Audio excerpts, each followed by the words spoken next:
All right, 6 o'clock. Are we ready to roll? Where's, Anyone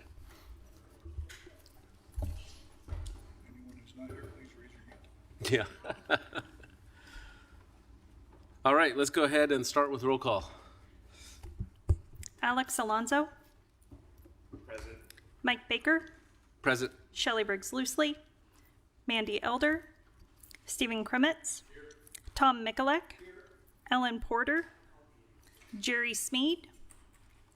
Ruth Smith. Brian Sykes. Here.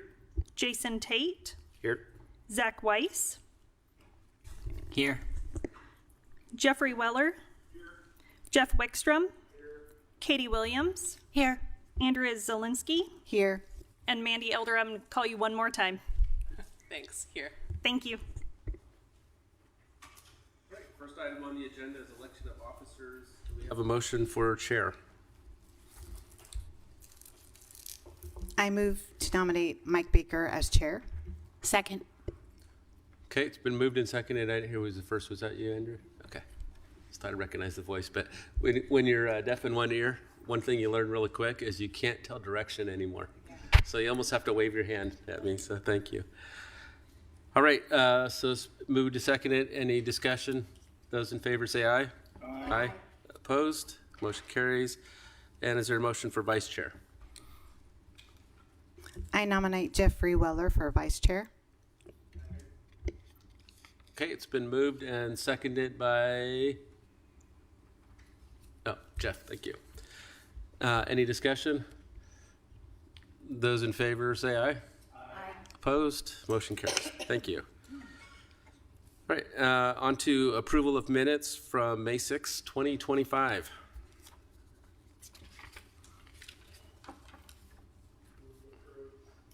Second. Okay, moved and seconded. Any discussion? Those in favor say aye. Aye. Opposed? Motion carries. All right, Ron, or no, sorry, Nikki, presentation of the budget message. Okay, I'm going to be fairly brief, but I have a few things I want to cover with you. First off, thank you everybody for devoting your time to this activity. It's not always the most exciting thing, but it's really important that that we have a full budget committee, and this is the first time that we have a couple people missing, but we actually have all of the positions filled. So thank you all for being here tonight and for your time and energies towards looking through the budgets that we have. Couple of housekeeping items. We do have new microphones that are different from last year. So if you've been here, it's just one button that you push. This will turn red. The downside is that the system will not let more than 3 microphones be turned on at the same time. So if you remember, please turn it off, because what happens is the chairs continually gets turned off if there's 2 other ones on. And so just keep that in mind.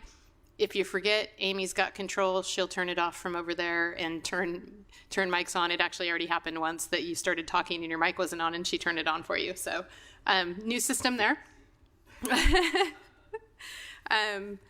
So a few things we just want to cover real quick, because you're going to hear a lot more from the department heads when they present, but we will spend most time tonight on general fund. And then there's several different categories of fund that follow that, the special revenue fund, capital projects funds, enterprise funds, debt service, and internal service funds. And then when we're done with all of the city funds, if we make it to that point tonight, then we will open the meeting for the urban renewal and talk about the urban renewal budget. So the general fund's where we spend most of our time. That's where we program most of our services, all of our personnel, except for those that work in the water department. The beginning fund balance has grown again this year. We are up to $17.19 million, which is a lot higher than what we had budgeted. And there's always a few reasons for that. One of the reasons is we underspend. That's always the reason we underspend, right? isn't always great news because a lot of that underspending is actually staff vacancies, whether that is just unfilled positions that we have in the police department, or when we have turnover, then you have a vacancy before it gets filled a lot of times. And so most of that is a result of unfilled positions. And the reason I say that's not necessarily good news, it means that we are not providing the level of service we could be providing if all of those positions were filled. So while we are very happy to be so financially stable, we also are cognizant of the fact that we aren't able to deliver as much service as we'd like because we don't have all our positions filled all the time.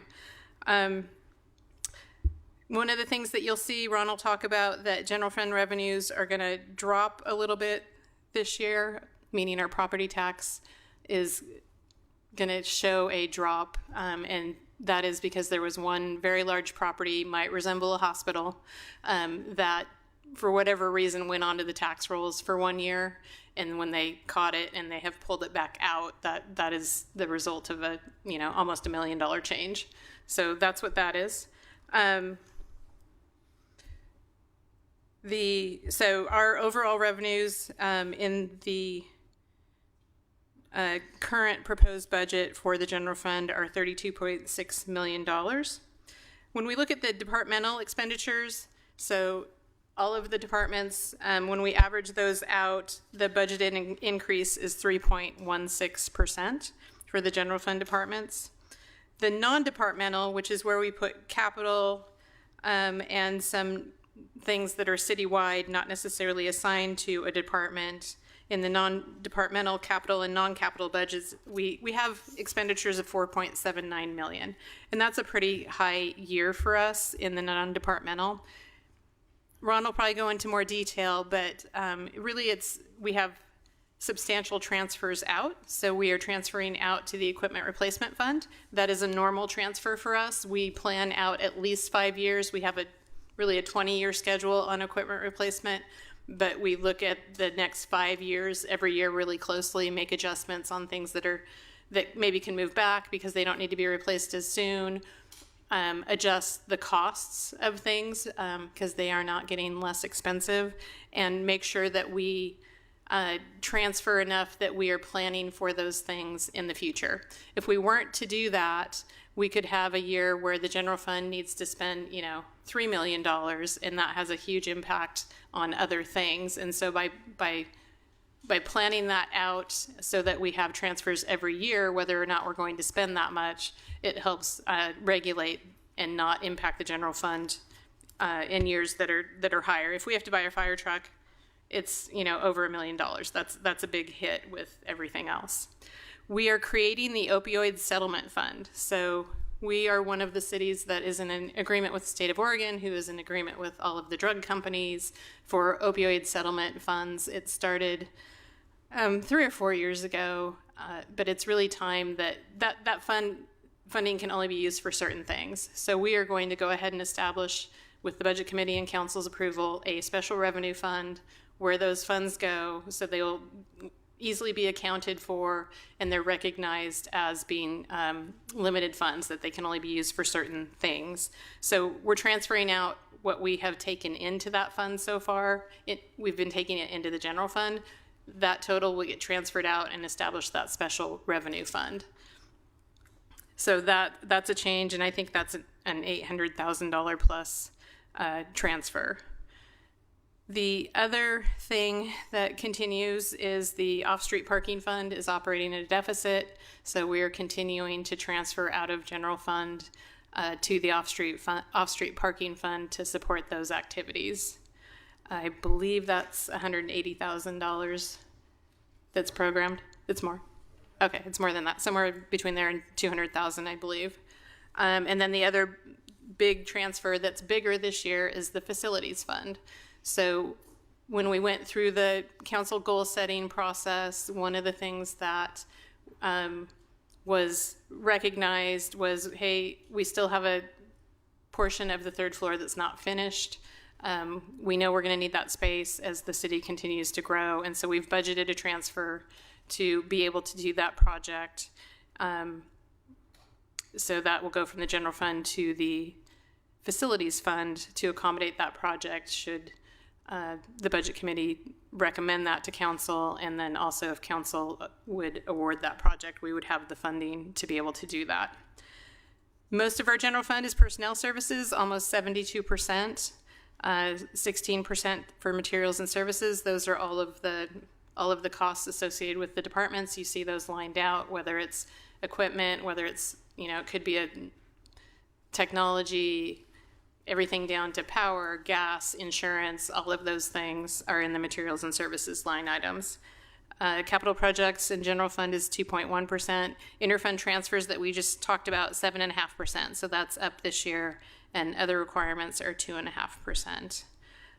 We are still projecting being well above our 20% minimum target for general fund balance policy at the end of this year, even though we show a big decrease from the 17-ish million, I didn't get that number in here, to I believe it's around 10 million, 11 million ending this year if this budget were to go into place and we were to spend every penny, which we continually don't, then we would have a $10 million ending fund, $11 million ending fund balance, and still be well within that policy. Ron will spend more time on that, explaining how we project those things as well. Only one additional FTE that we're requesting this year. It's in the police department. It is a non-sworn position, and it is community engagement and public information officer. We've identified a lot of duties that this position could perform that do not need to be performed by a sworn officer, and they are currently being performed by a sworn officer. So we don't have as much public outreach as we would hope to have in the police department, and it'll be really helpful to carve out some of those duties so that the sworn officer that's in that sergeant position that's doing it right now can concentrate on all the training. We're constantly hiring in the police department, so there's a lot of training, there's a lot of things that we need to dedicate that employee time to with the sworn officer. Gary can talk more about that. I said I was going to be brief. What is happening?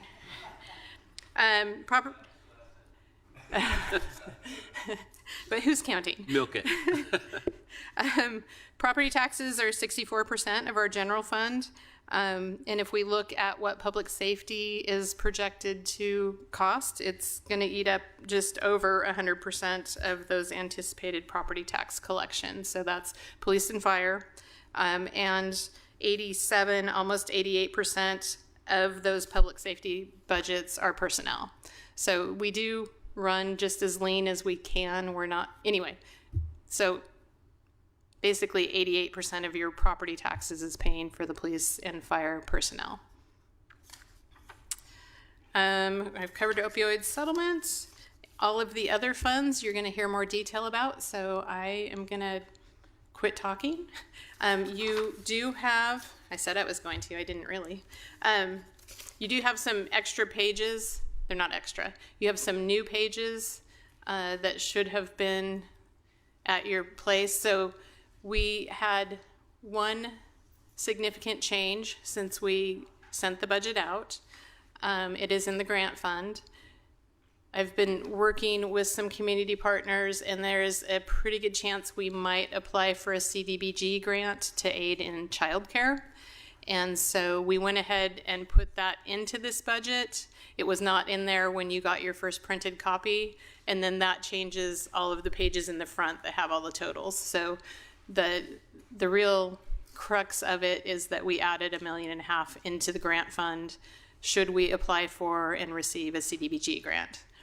And then also council has adopted goals since at their April 27th meeting, yes. And so we included some information about the council goals, which now the overarching goal categories are housing, clean and safe Roseburg, sustainable organization, homelessness, and economic development. And so a few of the work items as you look through there that are reflected very clearly in this budget are the Public Safety Center, which was identified as being a possible project, and childcare, that one that we just talked about inserting into the grant fund. So with that, I really will quit talking, but I won't promise that I won't interrupt later. Are there any questions? I am glad that you mentioned that there was something here, because as I flipped through it, I just looked at a couple pages and they were all blank. Only because I just happened to flip to the blank one. So I thought it was scratch paper and we were going to have to show our math here. So I was a little worried. There will be a quiz later. All right, I did skip an item, so we're going to go back up to the public hearing for the possible uses of state revenue sharing funds. I'm glad you caught that mistake. I was going to remind you here real shortly, but thank you. So yes, before we get into the presentations, it is very important that we comply with Oregon statute. In order for the city to receive the state revenue sharing funds, we have to hold a public hearing to take public comment to consider how those funds would be used. Now, historically, we've always received those funds into the general fund. They become unrestricted funds, and they're basically used to augment all the operations and services that are provided through the general fund. And so we're proposing to continue with that tradition and do the same thing. This year they're fully slated or budgeted to be received within the general fund. You might notice that on page 39, it's under state revenue sharing, just a little bit past halfway down, that we're projecting to receive $230,000 in state revenue sharing funds. If you look at the prior year, that is down a little bit, just slightly from the prior year. I think it was $235,000 what we budgeted for the prior year. As we've been taking a look at it, you see over the last few years, it's kind of really flattened out. There really hasn't been much adjustment, but they are down slightly from the prior year. So we're not going to get the full 235 that we had anticipated for this year, just a little bit under that. And that's why we're budgeting 230,000 this year, just keeping in with those trends. But with that, as I mentioned, these would be considered unrestricted to support general fund operations and services. And open to any questions, and if there's any comments, now's the time to make it. Any questions for staff? Okay, so I guess we need to open up public hearing, so we'll consider that open. Any comments? Closing that public hearing. And is there a motion?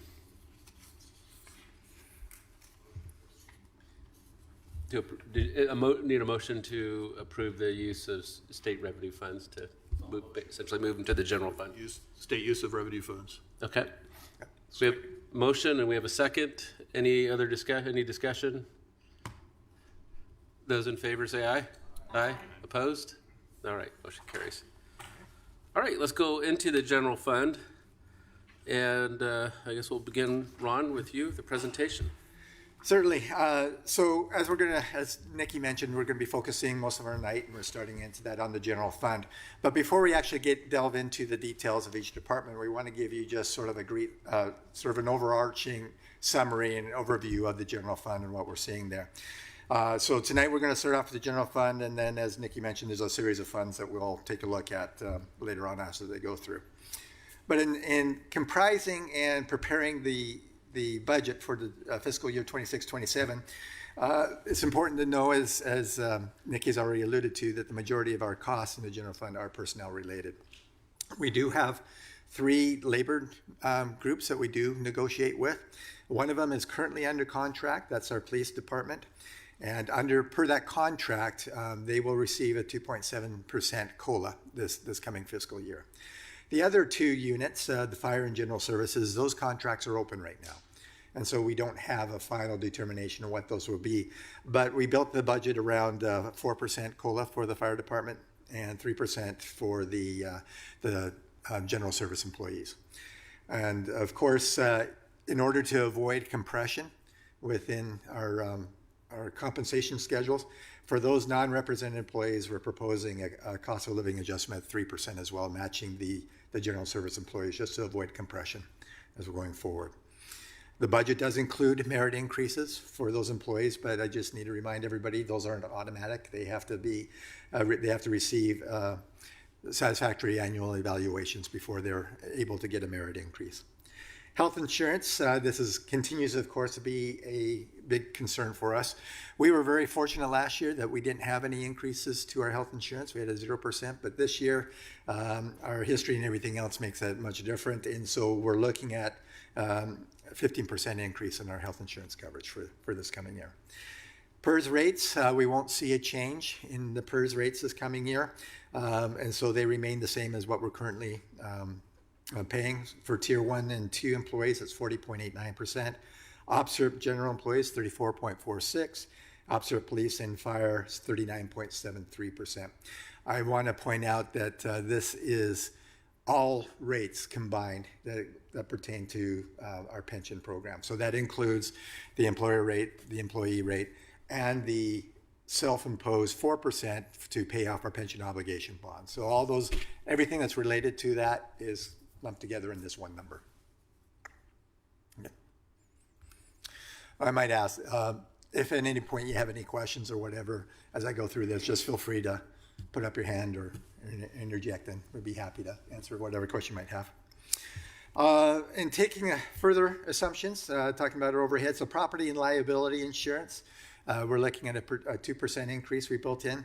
Water and storm utility, a 2.8% increase. Power, 2.5% increase.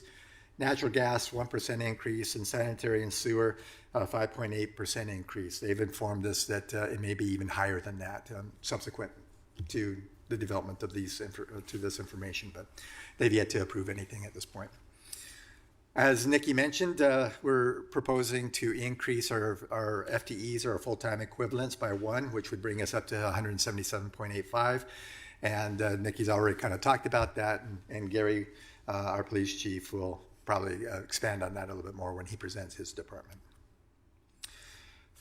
Furthermore, the general fund does account for all employees, as Nikki mentioned, except for those that are operating within the water department. Major revenue sources include property taxes, as has already been discussed. 20.8 million is what we're proposing. And as she pointed out, we had that flux that one year because of the one-time addition of a large tax roll adjustment.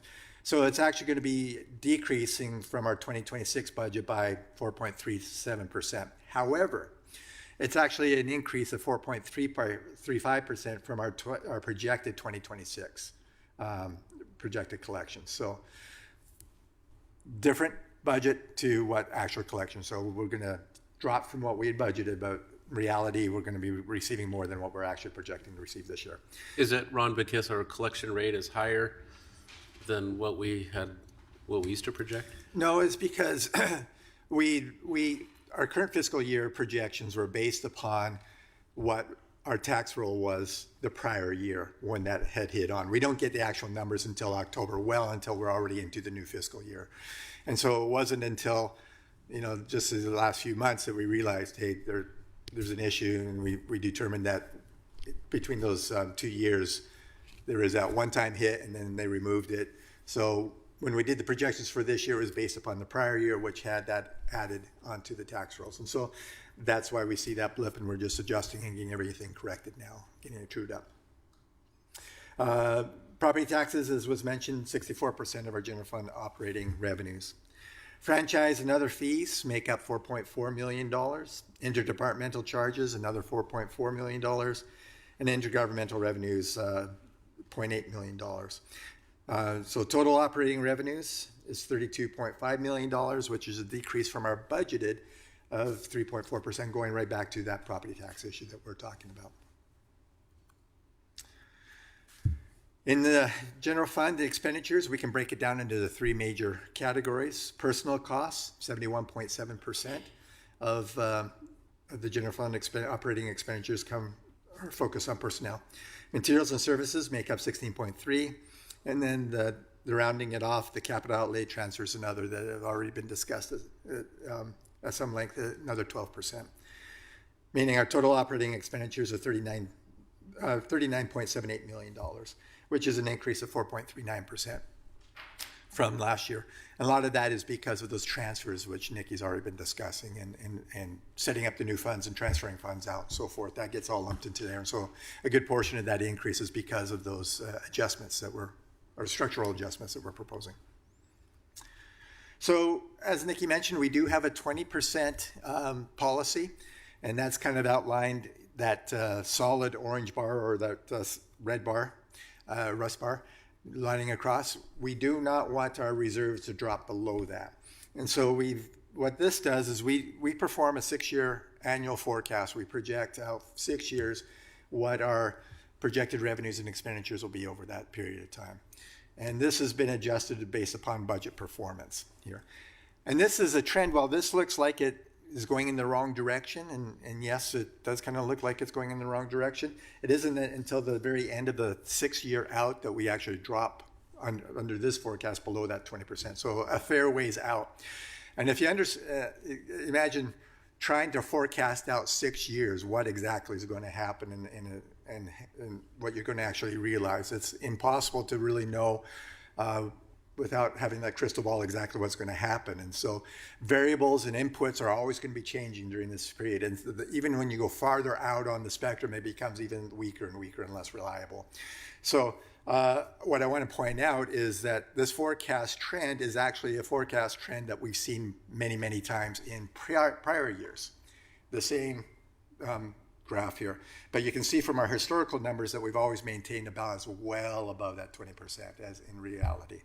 And so, yes, this kind of presents some caution for us. We need to be cautious about adding too much expenditures to our programs that we're already doing if we can't sustain them in the long term and so forth. But in reality, we are very fiscally stable at the point in time that this is not a major concern, and we can always make adjustments as years play out if things are happening. Yes, Stephen? This is a nerd question, but because I used to forecast for DMV in California. And what process are you using or model are you using? It's actually a model that's been built in-house.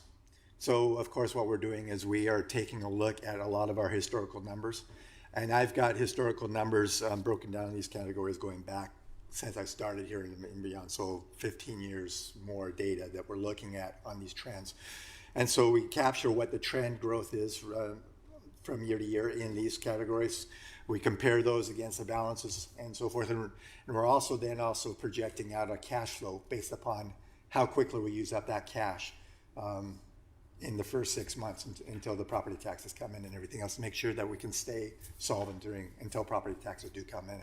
And based upon the historical, we then project out using inflationary measures that we predict that seem reasonable based upon historical, or adjusting for things that we know will be coming or changes will be coming.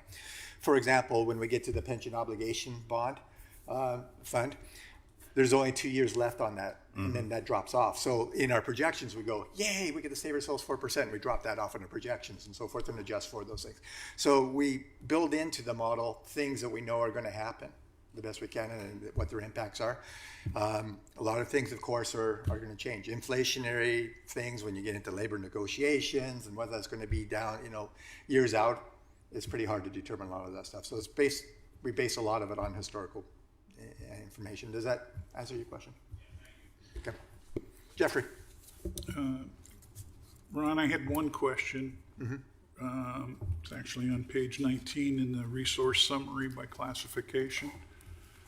The third item from the bottom is labeled Other and Miscellaneous Income, and the projected budget for the upcoming year is 1.3. Last year's was 200,000. That's a 5 times. I'm sorry, I was quickly busy. Okay, other and miscellaneous income, I'm sorry, is that the one you were looking at? Yes, other and miscellaneous income. So 1.3 projected for the upcoming year. We've only got 200,000 the preceding year. What's in there that jumped that bad or that much in terms of what's coming in?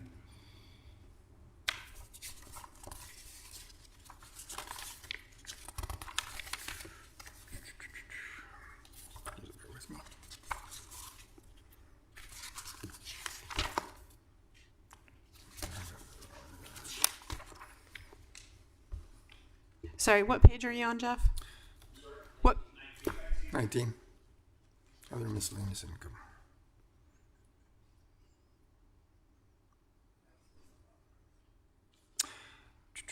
Oh, there's going to be transfers coming in. For example, on page 40, and there's going to be a few different things that are happening here, but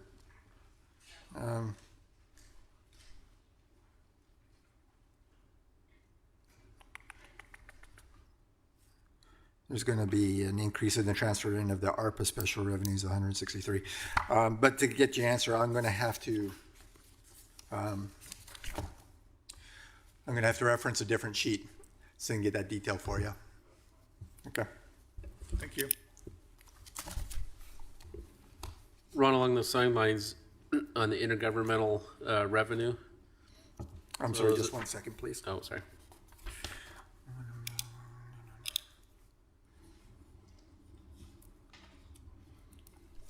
Okay, sorry. Same page on 19, the intergovernmental revenue has about doubled. Is that from grants or what is that? Yeah, that's going to come from multiple different things. We get lots of different grants coming in from government sources, and we also get revenues coming in from the from our shared like gas tax, or not for the general fund, but for liquor tax, cigarette tax, liquor tax. All those are being lumped in there along with grants and other things like that. So these are all revenues that are coming in from other government sources that we receive for delivering it. I think we have a substantial airport project because this is all funds, and I think we have a $4.5 million airport project that's programmed in this fiscal year. So that's going to jump it up. That fund does this. You bring them into the general and then transfer out? This isn't general. Yeah. This 124 this is all million is all revenues, that's funds. right. Yeah, sorry. these numbers you're looking at, department or citywide budget. Yeah, that's a good point. Thank you. Any other questions on our stability here? I think we're good. Okay. General fund revenues, kind of breaking it down. So we already talked about the property taxes. We're looking at, and this is based upon a 2.5 billion estimated assessed value. That's an increase of 4.17% increase over last year's actuals. And so we still, and that's a combination under measures 5 and 50. Those are allowed to go up 3% automatic. But as you add new improvements in construction within and so forth, that also increases in there. So combined, we're looking at a 4.17% overall for the tax rolls. Other taxes is 415,000. Fines, forfeitures, and penalties, 312,000. Interdepartmental charges, 4.3 million. User charges, just under 439,000. Intergovernmental revenues, just over 817,000. Interest, we're looking around at 800,000. Permits, licenses, and fees, 4.4 million, and miscellaneous, 78,000. Kind of breaking down. And this just kind of gives you a visual perspective about the importance of these different revenue or resource asides. The two large ones, of course, is property taxes, and the second is the beginning fund balance. But what is interesting here, if you take a look at it, property taxes by far and away is the biggest contributor and the most important revenue source in a given year, making up almost 42%. Beginning fund balance, interesting enough, is less important than your annual operating property taxes. It provides 34.6%. And then you got permits, licenses, fees, and all the other categories broken down from descending order there to the right. But you can see there, sort of the level of importance that each category provides there. Okay. Any questions about the general overview of the budget that was put together and structured? Okay. We'll get into the city administration department then. Good evening. My name's Amy Nidus. I'm the city recorder and the tech wizard on this side. So if anything goes wrong, it's my fault. To start this evening with the overall budget for the city administration, the adopted budget in FY 25-26 was approximately $2.24 million. The proposed budget for FY 26-27 is just under 1.9 million. This represents a 16.6% decrease year over year. Staffing remains unchanged at 7 full-time equivalent positions, and additional details for this section can be found on page 41 in your budget book. Looking specifically at materials and services, the prior year budget was about $912,000, and the proposed budget is just over $465,000. That is a 49% decrease. It's important to note that this reduction is not due to a loss of service, but rather a structural change. As previously stated by Ron and Nikki, the primary driver is a reclassification of the opioid settlement funding into its own fund beginning in FY 26-27, which improves transparency and reflects the restricted purpose of these funds. So this is more of a accounting shift than a operational reduction. Personnel services. The adopted budget was just over $1.3 million last year, and the proposed budget is $1.4 million. This reflects a 5.6% increase. This increase is primarily tied to standard personnel cost adjustments, including wages, benefits, and contractual obligations. Now for the fun part, accomplishments. I'd like to highlight a few key accomplishments from the past year.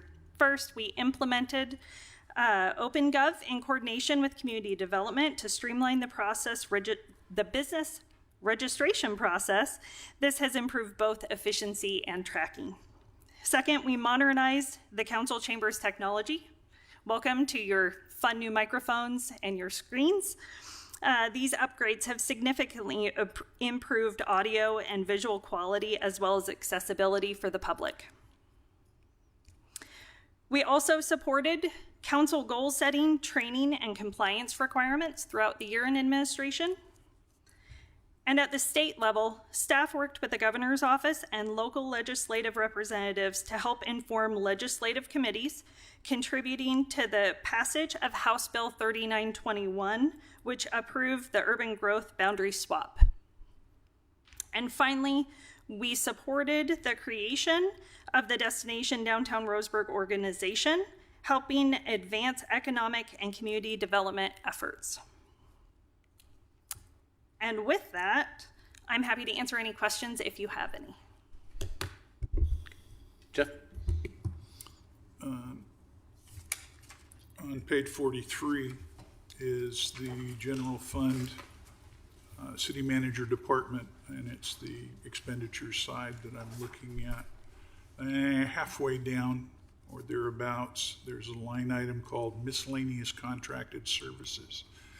And 3 years ago, it was 15,000, then it was 13,000. That doubled to 25 last year, and now it's doubling again to 50 for this coming year.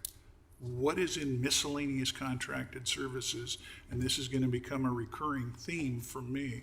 I'm seeing this with IT contracted services that are just exploding over prior years, amongst other things.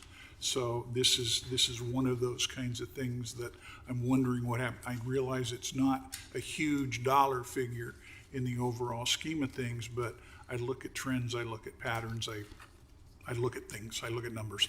That's what I do. So that raised a little question in my mind. What's going on with that? What is included in miscellaneous contracted services? I'm glad you asked. I wish that my brain didn't freeze the moment you asked that question, because I typed all of these documents.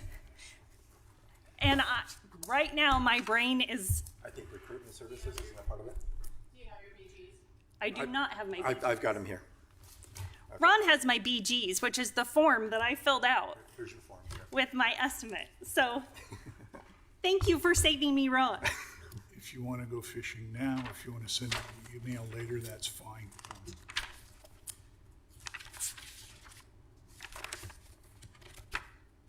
Did you go right to my... I read that up. I think That's okay. I just opened up to that area. Thank you. I'm going to find it for you No doubt in my mind. because I was very detailed.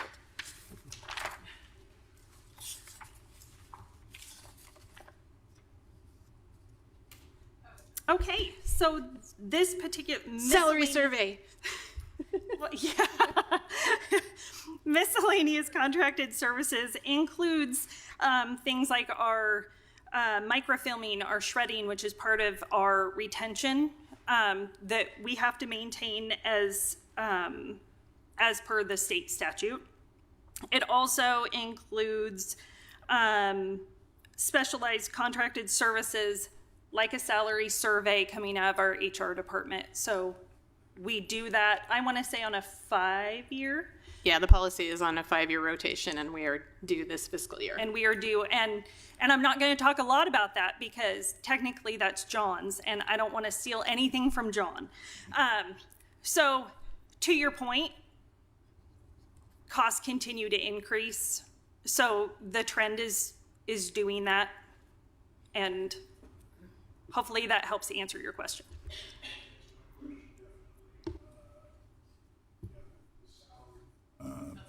Salary survey will make, is the item that's going to add to it. Yes. I could Yes. understand if there were an increase, but the doubling was what Yeah. caught my eye. Should be a one-time bump unless there's something else that has to go into that spot next year, but that's what that is that every 5-year salary survey for non-represented employees. Anyone else have comments, questions? I've got 2, but I'll let you go first if you have one. No? Okay. So first one, just back on your first slide for this one, you said that there were 7 FTE and remains the same. So there's an error in the budget under 25-26. It does show 7, but there's 8 if you count the numbers, FTE. And so when I look at this one, it's not the same. It looks like you're reducing by 1 administrative assistant. And is that sufficient?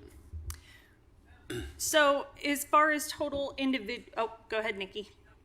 As far as total individuals, we did have a reclassification. So we previously had 2 administrative assistants. One has been reclassed to a human resources generalist, and we still have an administrative assistant. Okay, but there's still, if I count it, there's 7, but there were 8 in the last year. There were not 7. So it does show that you've reduced by 1, even if you've reclassed. 7 points. I believe the 7.0 on each of the preceding 3 years is inaccurate. The total number, I believe, on those should. So you have No, I think it was found. just last year. was It was 7. 7, then they added the special projects coordinator. Yeah. So that made it 8. 8. But So now you we're back found the to Easter 7. egg It still shows Yeah. as in 7. our budget book. Yeah. So what I believe happened is we did start off the year as 2 administrative assistants. During the year, that got modified, reclassed to the special projects coordinator. No, that was that. No, it was the Well, that was in there last human year. resource generalist was reclassified. But what happened is they added that there, but they forgot to reduce the 2 to 1. Okay, so the human resource general should be 2 FTE? The human resource generalist should be 1, Should be 1. but the administrative assistant should be 1 for 25-26. Oh, okay. So that was, Okay. but that change happened mid-year, so they just didn't catch that. Okay, I adjustment. was just trying to figure that out. So, Good adding. second question I had was on the materials and services for abatement homeless, and this is the only place I think I saw in the budget that listed abatement at $125,000. So a couple questions that come off of that. Is that service funded through the general fund, which it's in here, or is it something that could be funded through the opioid dollars? That's one question. So we would need to be able to identify how much of that is directly opioid related. And when so there's been some survey work over the years. Anyway, we haven't done that. The needle. So potentially, but it's paying for the Douglas County work crew that helps with those cleanups. It's paying for the dump fees with those cleanups. Trying to think what else, because the porta potties aren't coming out of there. They're coming out of non-departmental. Oh, I just had a chart at the last council meeting, and now I can't remember what the other 2 items. Nobody's helping. I'll get that. Okay. Oh, I know what it is. So we also have some costs associated with things like abandoned motorhomes that we have to have towed, and then after a certain amount of time, they end up getting destroyed if they can't be reused because of their condition, or other, sometimes it's a car. So there's some vehicle towing and storage and disposal fees in there as well. Okay, and is all of that captured under the general fund and under the Currently, yeah. the city manager department? Or, I thought I read something in the paper, I don't know, a month or two ago or somewhere, that said that the police department was spending, 40% or something, in the fire department of their funds on homeless abatement, Not cleanup? their funds, their time is what we're now going to try and capture. How much personnel time is being devoted to that. So it's not a separate cost. It's a cost, I call it an opportunity cost of they could be doing other things, but they're doing that. And so we're going to try, and the council's directed us to try and capture what those numbers might be. And it's not just police and fire. It impacts every department, has some things going on there. All right, thank you.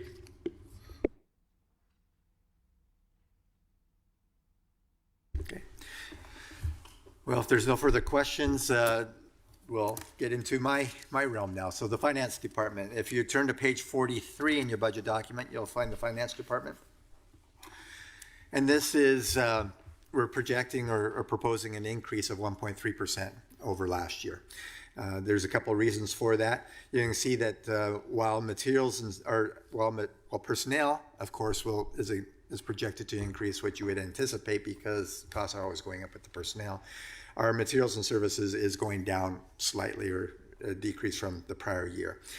So we're offsetting some of that increase in personnel by decreases in materials and services. Primarily, that is due to our ability to expand and enhance our capacity with in-house, with the development of our skill set with our current staff to handle such things as the complete preparation of our act for in-house. Last couple of years, we've had to outsource some of that help and assistance to get that completed. And so now we're able to do that completely in-house with the development of our staff on that and expanding our capacity. So you get a little bit of shift there. But all in all, we're talking really a status quo budget on here, not a whole lot of adjustment. Those increases in personnel, of course, are tied to the merit increases, the cost of living adjustments, and other things like that. But no changes in personnel levels. So the activities that we handle in the city is, of course, we do the financial analysis and reporting, budget development and management, the annual comprehensive financial report, or the ACFR, which everybody commonly knows as the audit, the popular annual financial report, or what's known as the PAFR, utility and assessment billing, treasury and debt management, grant administration, payroll, and other accounting services. So anything that has to deal with money in one shape or another, we're kind of got our hands in that and managing that. So some of the achievements this past year, we were awarded the 32nd consecutive GFOA Award for Excellence in Financial Reporting for our ACFR. And we did submit our 2025 ACFR for consideration, and we do anticipate receiving that award again. We were awarded a 10th consecutive GFOA Award for Outstanding Achievement in our popular annual financial reporting. And likewise, we've also submitted our last one to the GFOA for consideration for our 2025 and anticipate receiving that as well. We were able, as a city, to maintain an AA3 credit rating from Moody's, and I think this is important because our city policy is that we are to strive to maintain an A rating. An AA3 is a much higher rating than an A, so we're well above our policy in that regard.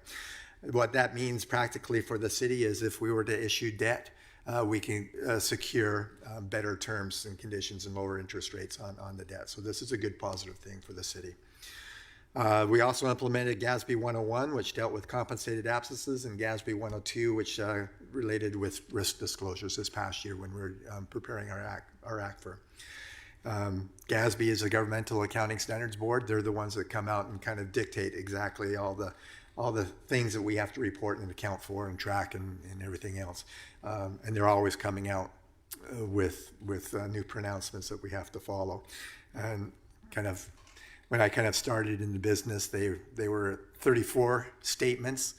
And that was over a very long period of time. It took them a long time to get to 34, but then from 34, we're now up well over 100, on these statements that were going on. So they've just been hitting us hard from year to year, and it's always a fun time to try to keep up with them. Financial goals, we have a couple statements that we have to take a look at in reporting. They do have some modeling adjustments for financial reporting under GASB 103 and disclosure of certain capital assets 104 that we'll have to take a look at in implementing this coming year. We also want to provide credit card payments at the library and the Public Safety Center. To date, we have not been able to do that. Any of those payments would have to come to City Hall. So we just want to be a little bit more service oriented to our customers and open up the opportunities to make it easier for people. We're also going to prepare and submit our ACFR and the PAFR again to the GFOA for the coming year as well. So those are our goals. Any questions about the finance department?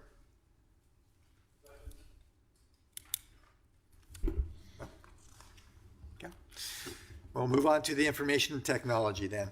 We're looking at a 9% increase, and this is all based upon materials and services.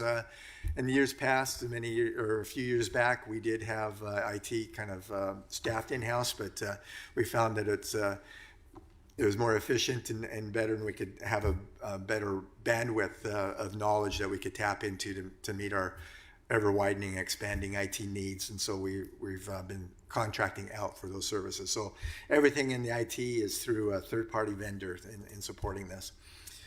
In doing so, of course, we have a very large IT footprint that we need to manage.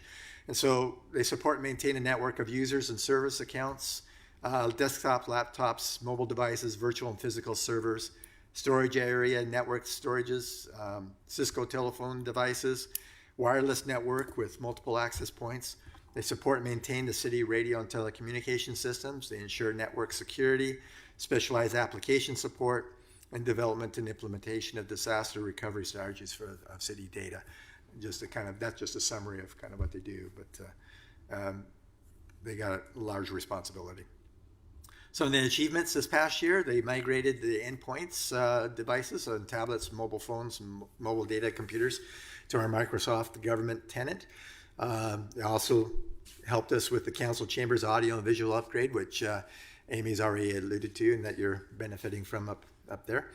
The migration of the city's website to roseburgor.gov, that was accomplished this past year. That may seem simple, but it's not. It's a lot of work, and by going to a .gov footprint, we actually enhance the security for the city and our customers as well. The citywide Windows 11 upgrade, police vehicles, and MDT replacements. That's the laptops that they have within the police vehicles when they're out and working in the field. E-citations, it's a way of electronically transferring the citations to the court and so forth. And so it provides a lot of efficiency when it's working properly. Initiated the upgrade of the city's antiquated phone system. So the Cisco phone system that the city has been the same since the Public Safety Center was built. So it's a little bit antiquated and it's old and needs to be replaced. And so they began that project this year, and we'll be looking at completing that next year. So goals for next year: PC upgrades for the public works vehicles, water system, and SCADA monitors. Completion of the upgrade of the city's phone system that I just talked about. Digital signature collection to help streamline and bring in some efficiencies within our administrative processes. Update the roseburgor.gov to the new accessibility compliance standards. That is not going to be any light lift. There's a lot that goes into that, where we have to make our website basically ADA accessible, basically in layman's terms, and that's a lot of work that's going to be involved in that. You're welcome. Ron, what's a SCADA monitor? I think that can best be explained by Ryan.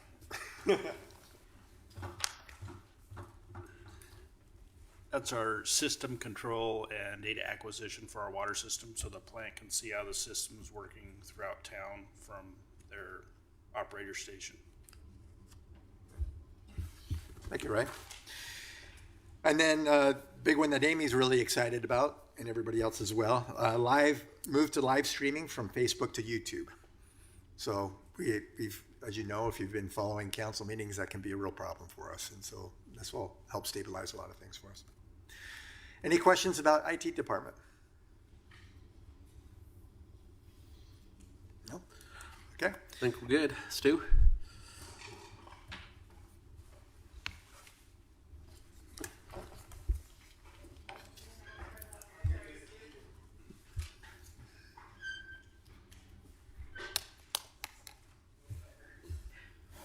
Okay, good evening, everyone. I'm Stu Cowie. I'm the Community Development Director. I'll be talking about the Community Development Department's budget.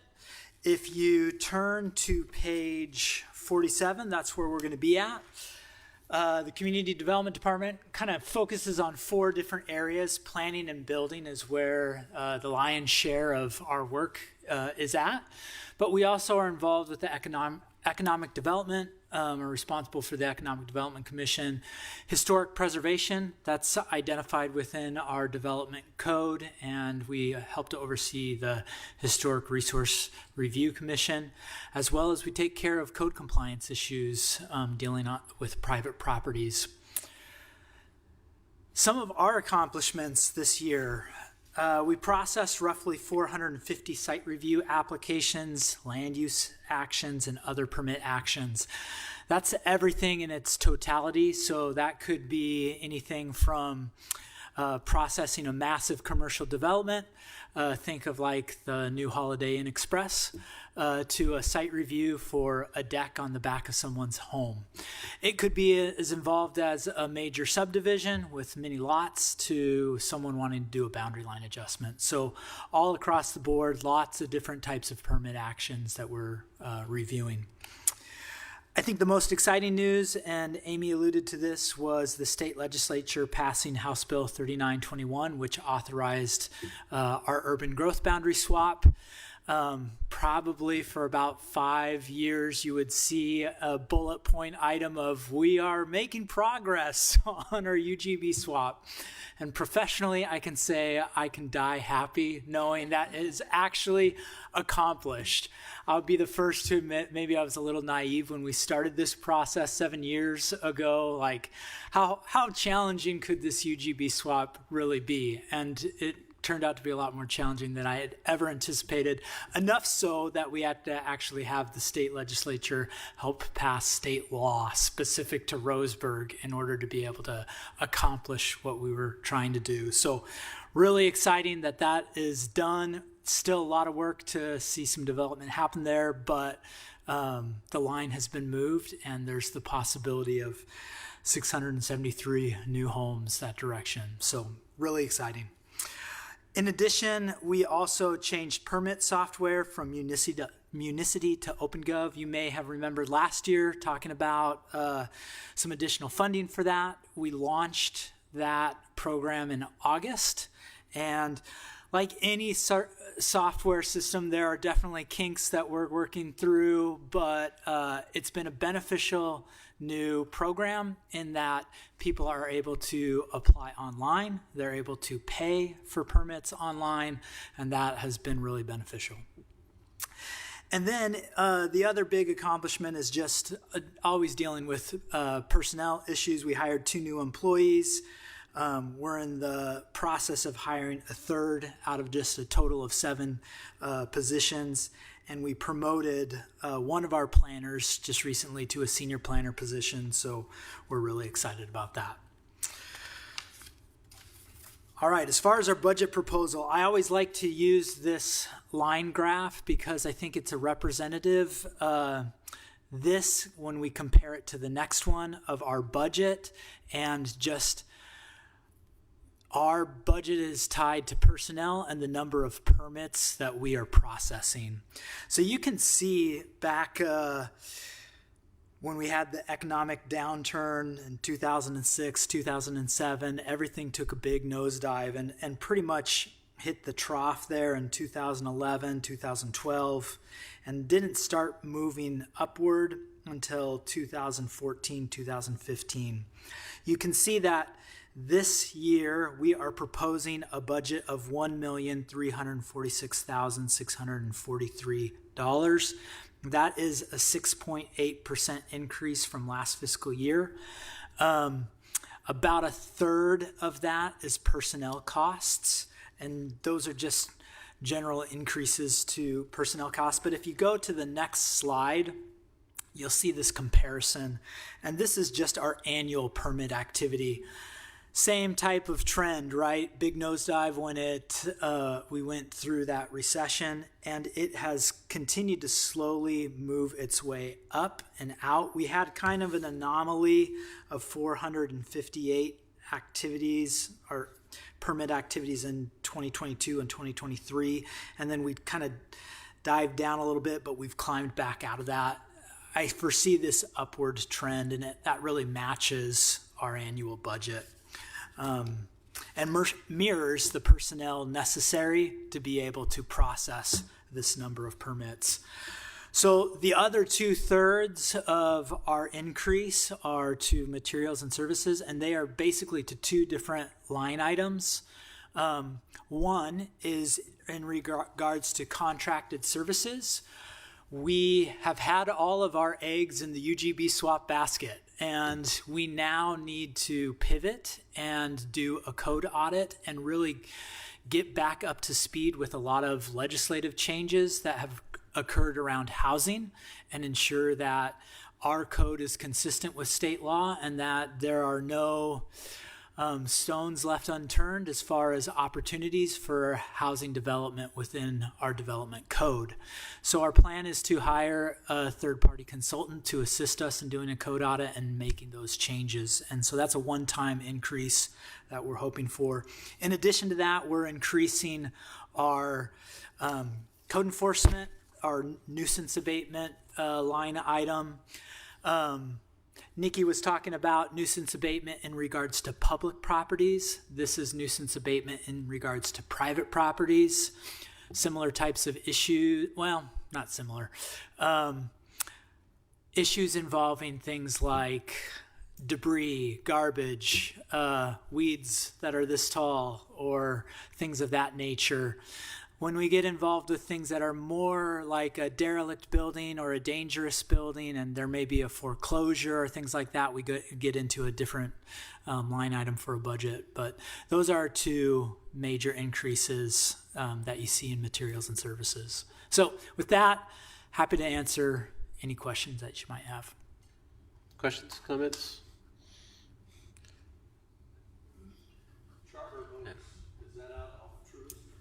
It is, yes, at the end there. Ask. Stuart? We recently increased permit fees, kind of doubled them a little bit. Have you been getting a lot of pushback on that? You know, we really haven't. And I think that speaks to the fact that our permit fees previously were really low, and now they're more comparable with other cities of our size in the state. Didn't seem to hinder applications. No, it did not. Thank you. You want to get contractor services? I would, but you already answered it. All right. Any other questions or comments for Stu? Thank you. Thank you, Stu. Let's go on to Chris.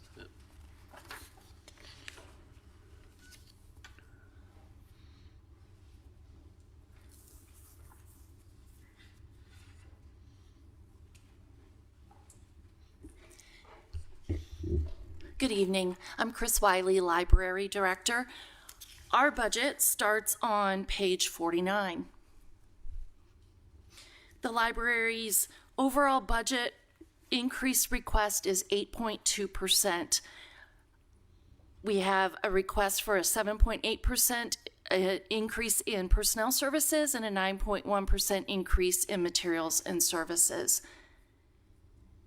And to talk a little bit more about where we're coming from, The increase in personnel services is attributable to annual wage adjustments for our 4 full-time equivalent staff members. The other item of note is the library director position was reclassified in 2025. Under materials and services, our contracted services line, that one ends in 3920, includes funding for an adult with disabilities we brought on board last summer to, after we had a library aide position open. We were really impressed with that person, and so we hired her to check in books, shelve books, put books in order for 4 hours each week, and that is shown in contracted services. There's a line item for building and grounds maintenance that includes the costs that we end up sharing with the Douglas Education Service District, who is our tenant. And we budget funding for collection materials. I'm sorry, let me go back. We have insurance costs. That's paid solely by the city. We also have the collection materials, service matching funds for our grants. Our request for this next year is $30,900. We typically spend $75,000 to $100,000 a year on collection materials. So we really leverage the funding in our operating budget to get additional funds to buy digital materials and physical materials. We also have a number of pieces of software that help us operate at the library, including our catalog database, patron catalog, time and print management system for our patron computers, filtering for the public computers as well, and those are realized in the support and maintenance line and dues and subscription lines.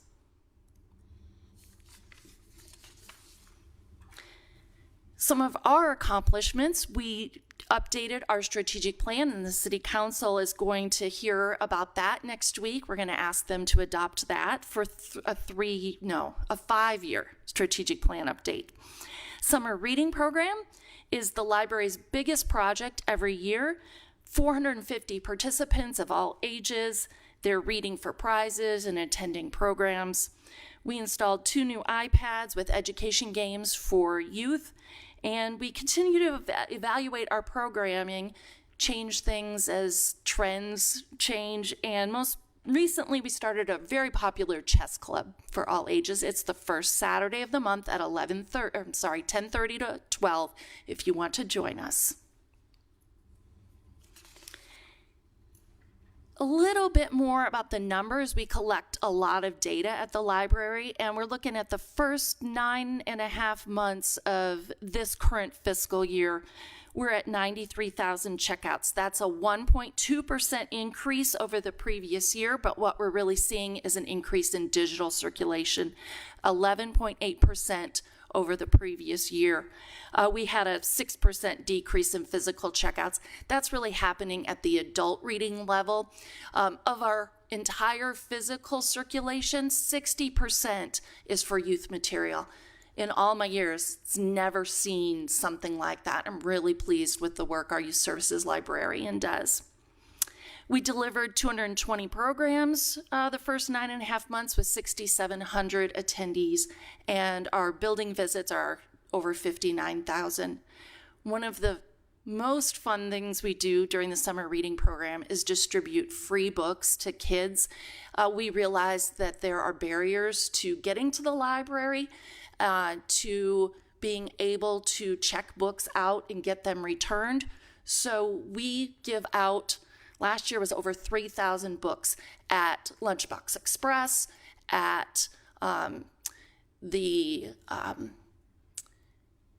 Sunshine Apartments. We go there once a week during the summer, at events like school carnivals, schools learning sessions at Sherm's health fair with Mercy. So we just try to find lots of opportunities to give books away, and they can start their own home libraries. And with that, I'm happy to answer questions. Right. Any questions on the library? I will say my grandson loves the library. I gave him all sorts of choices on where to go, including things like McDonald's Playland and all that, and he chose the library. That's right. That just warms my heart. Thank you. What was the start time on that chess club? 10:30 till noon, the first Saturday of each month. Thanks. Right, Ryan. Good lessons.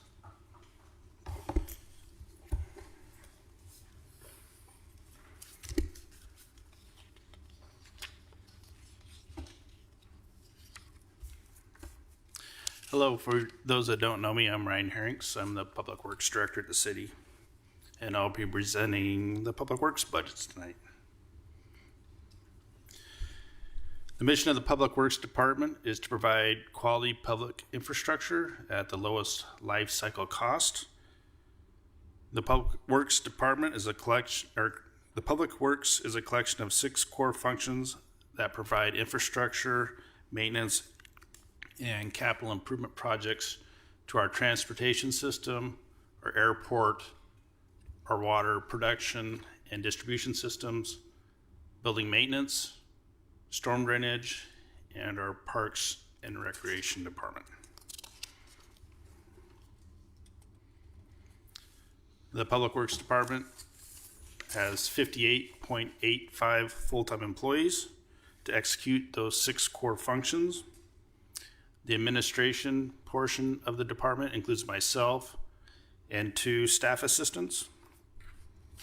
The Parks and Recreation Department includes a Parks Program Manager and a Parks Program Coordinator.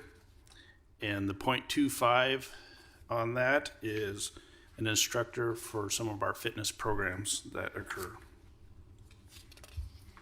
The Engineering Division includes 8 full-time employees. 6 of those positions are currently filled with 2 openings.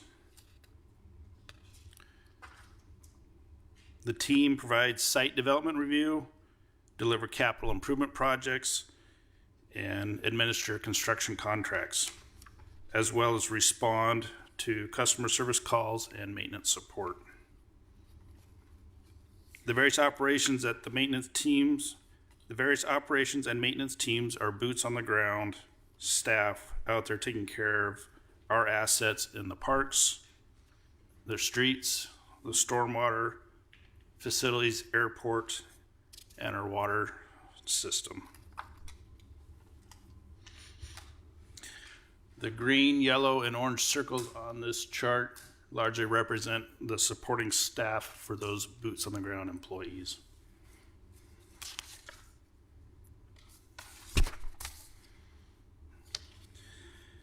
The total proposed Public Works budget is $39,642,916, which is an increase of just under $8.5 million from last fiscal year. This increase is largely due to 3 capital improvement projects. We plan to bid and start construction on the next phase of the 24-inch transmission main. That would be from Newton Creek Road to Emerald Drive. The second large project, and Nikki kind of touched on this, is our airport runway rehabilitation project. And the third large project is the Fir Grove Sports Field project.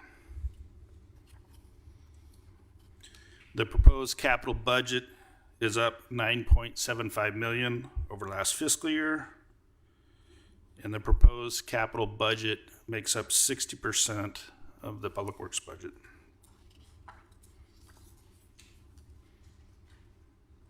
The Public Works budget is broken down into 17 different funds in 4 categories: the general fund, the special revenue, enterprise, and capital project funds.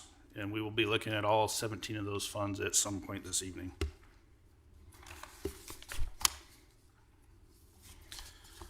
The first fund we'll look at is the Engineering Division on page 51.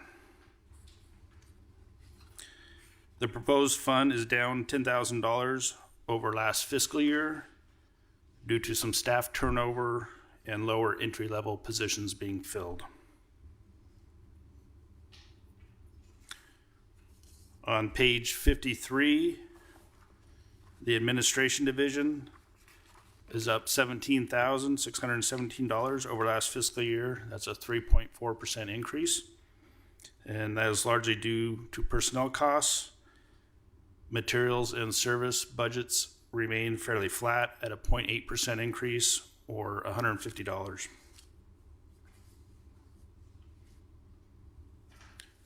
On page 55, the building maintenance division is up $17,620 over last fiscal year, 4.9% increase. Again, largely due to personnel cost increases. The materials and service budget items remain relatively flat at a 0.7% increase or $775. Are there any questions on those three funds before we move on? Any questions, comments? Go ahead.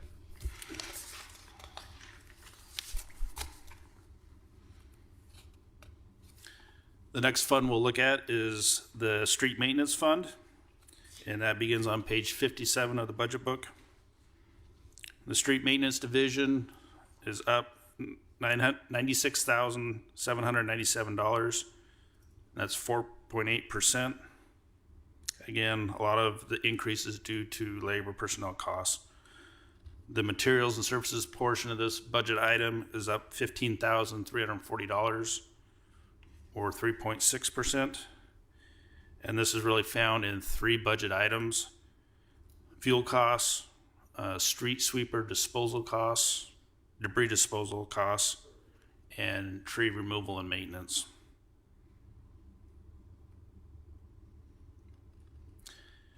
Moving on to the next line item is the streetlight division, and that is on page 59.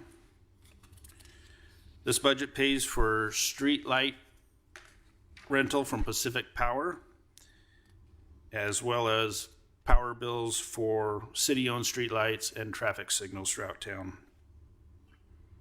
We're showing a slight reduction in the streetlight rental and power bills as the older high-pressure sodium lamps are being replaced with LED. And we will talk more about this in the special revenue fund later this evening. The total increase for the Public Works General Fund is 2.55% over last fiscal year. Any questions on those budget items? I have one, just maybe I should know this, but I don't. Streetlight rentals, can you purchase the streetlights from Pacific Power? I mean, is there a savings after so many years if we acquired those signals and they just became part of ours, since we do have some? We haven't looked at that. I don't know, we want to be in the streetlight business. Well, we own some and we're paying a rental fee. I'm just wondering, at some point, does it pencil out to own those rather than continue to pay a fee? So we own the ones downtown, right? The ones that are The fancy one, non-standard. yeah. All the rest of them. Sorry, Ryan, I can't help myself. The Red Bull's kicking in. You said you were going to do this. I know. It's my last chance. The majority of streetlights we rent from PP&L, which means they maintain them. When we get outage calls, we forward them to them. So you would have a personnel component that we would have to add if we were maintaining those ourselves. Yeah, there's about 1,825 PP&L lights that we pay monthly on, and about 300 city-owned lights in town. Okay.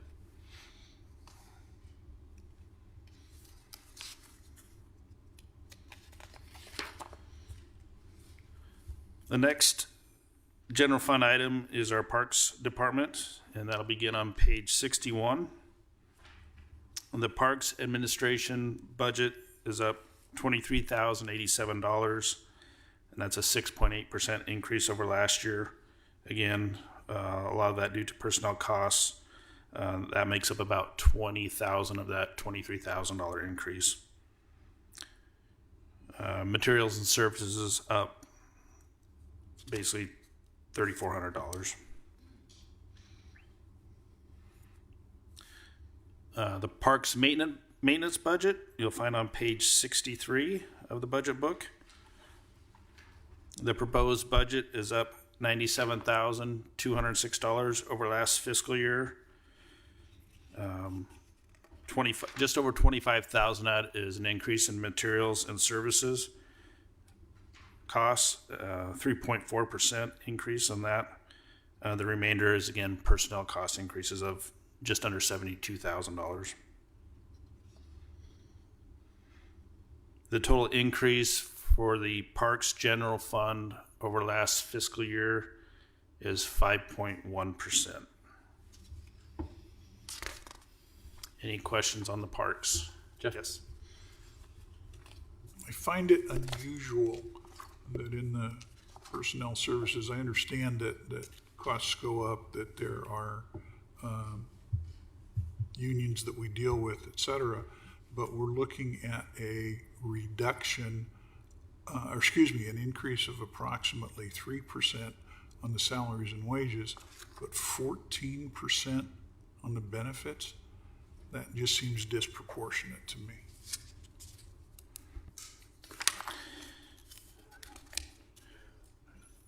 I think a large portion of that comes from the insurance costs that were mentioned earlier at 15% this upcoming fiscal year.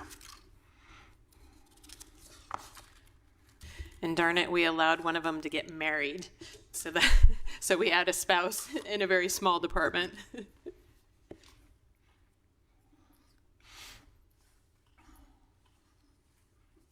Any other questions? Thank you. Now for some accomplishments that were completed this fiscal year by the Public Works Department. First one is the tennis and pickleball courts project, huge success. They held their first pickleball tournament recently. This project built 10 pickleball courts. They ended up doing temporary courts, and they had 20 courts going for the tournament, 150 participants. The project was partially funded by a $750,000 Oregon Parks and Rec grant and a very successful local fundraising campaign of $1.1 million.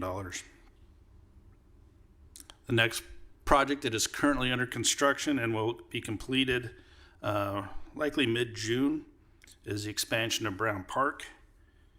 This project was partially funded by a $150,000 private donation that allowed us to buy the property to expand the park onto, and also an Oregon Parks and Rec grant of $667,000. Another project currently under construction that will be completed by the end of this fiscal year is the 2.9 mile mountain bike trail at Sunshine Park. This project was funded by a $148,000 grant from the Recreational Trails Program, also through Oregon Parks and Rec Department. We completed some waterline distribution replacement projects on Southeast Stevens and are wrapping up the project on Southeast Pine as we speak. They were doing paving the last 2 days, so that'll be wrapping up shortly. Another large project this year was the Taxiway A extension at the airport. And this was funded with a $2.4 million grant from the FAA and a $172,000 grant from ODOT Connect Oregon. About $70,000 of airport capital funds were used to complete that project. Another project currently underway at the airport is the security upgrades, the new fencing on the east side of the airport grounds, as well as some on the west side. And this is also being funded by a grant, mainly funded by a grant of $485,000 from the FAA and another ODA grant of $20,671.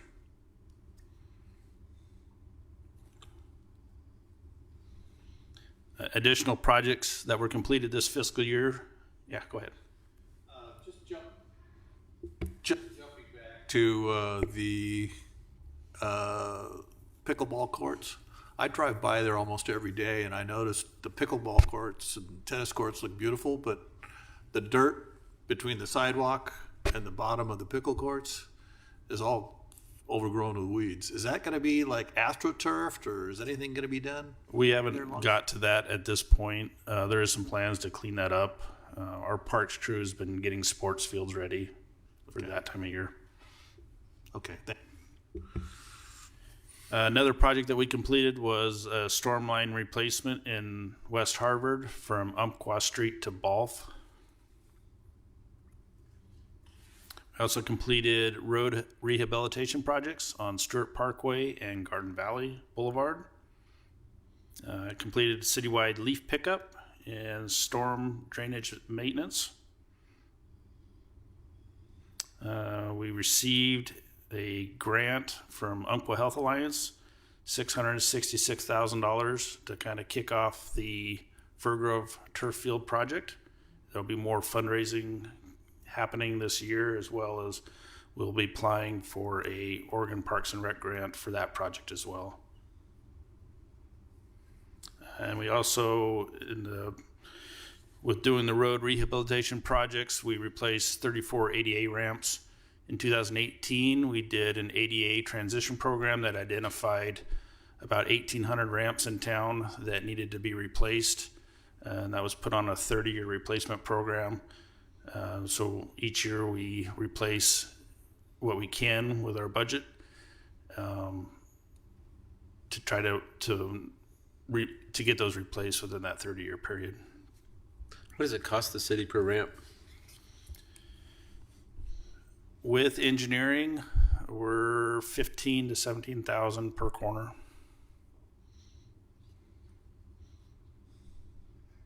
It's better than us. Total grant dollars towards capital improvement projects this fiscal year are in excess of $4.6 million. And these projects likely would not have happened if it weren't for these grant funds that we're getting from state and federal agencies. And that is the completion of my presentation on this, on the general fund. Any other questions? Any other questions, comments? All right, thank you. Ron?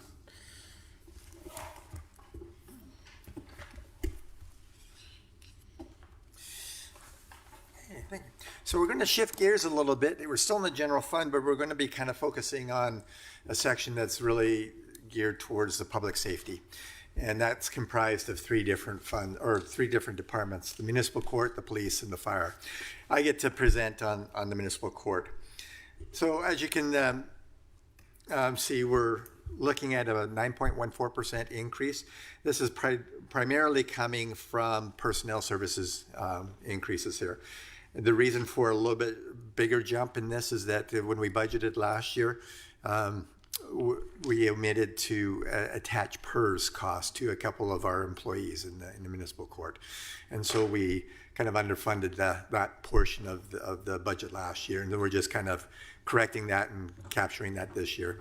That's where the primary increase in there. Of course, personnel, we've got some newer staff who are still eligible for merit increases and things like that. So they're going to be moving up in that. So that also is contributing to those increases. But if you take a look at materials and services, it's actually down almost $100 from last year. So we're really looking at a status quo budget here in talking about the municipal court.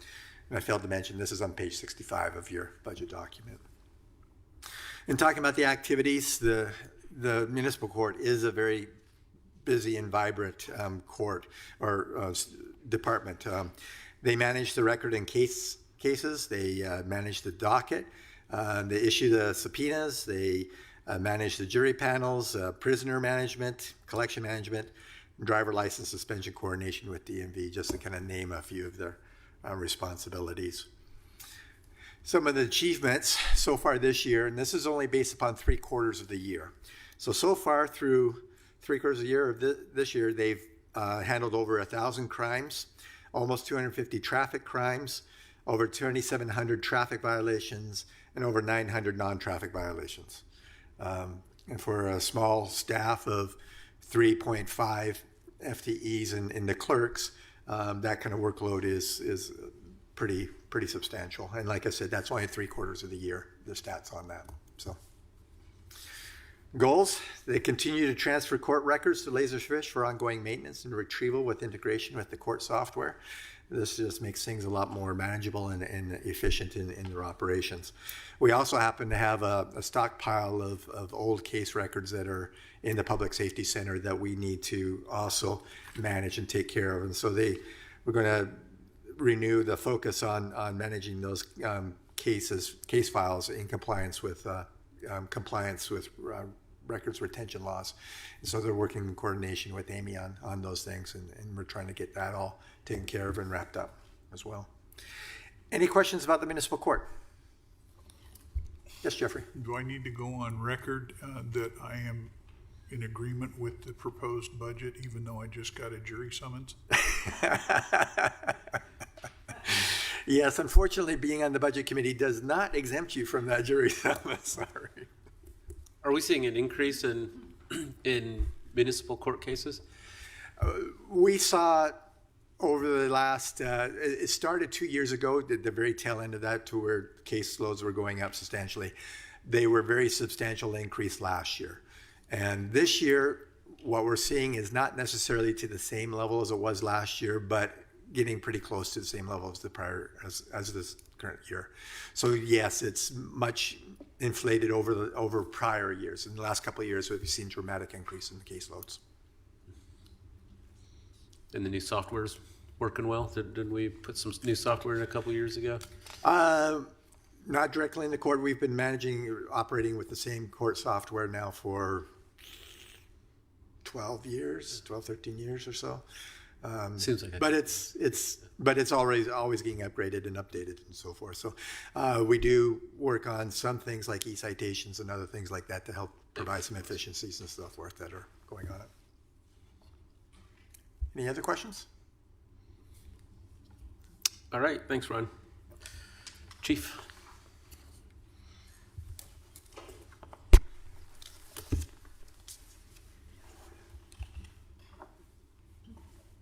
Good evening. I'm Police Chief Gary Kloppenstein, and my budget will start on page 67 in the budget document. So this is the makeup of our department. With budget approval and council's approval, as Nikki had mentioned, our staffing will increase by 1 FTE in July of 2026. The position we want to add is titled Community Engagement and Public Information Officer. And to expand a little bit about what that will do, that position will serve as someone who works on recruitment, manages community engagement resources and programs for the department, serves as the public information officer, serves as the volunteers in police services coordinator, coordinates community crime prevention, education programs such as the Citizens Academy, which we haven't been able to have the last couple of years due to staffing, as well as other department-sponsored initiatives, serves as the liaison for the Roseburg Area Youth Services Program, responsible for all the grant stuff, purchasing of new vehicles, and a lot of other duties. Prior to this, the administrative sergeant was trying to do all those duties, and normally they were training our new officers in onesies, twosies. We have 5 in training right now, and that takes up all their time. And so all those other duties are getting pushed off to me and to other people, and we desperately need someone to help us with that. Go ahead. Are you at full staff again? Oh, no. That just hurts. Never. Oh, God. Sorry, you're going to see a tear come down. No, Me too. I have. Me too. I have 38 positions for sworn positions. I have 5 in training right now, and we're hiring for 6. And I'm very hopeful I'll have 2 more hired by the end of this month, but I don't want to jinx myself. Okay. So we're working hard. We have been seeing some success getting there, but it's a 10-month process. So I always say we have to birth an officer, right? It takes a while.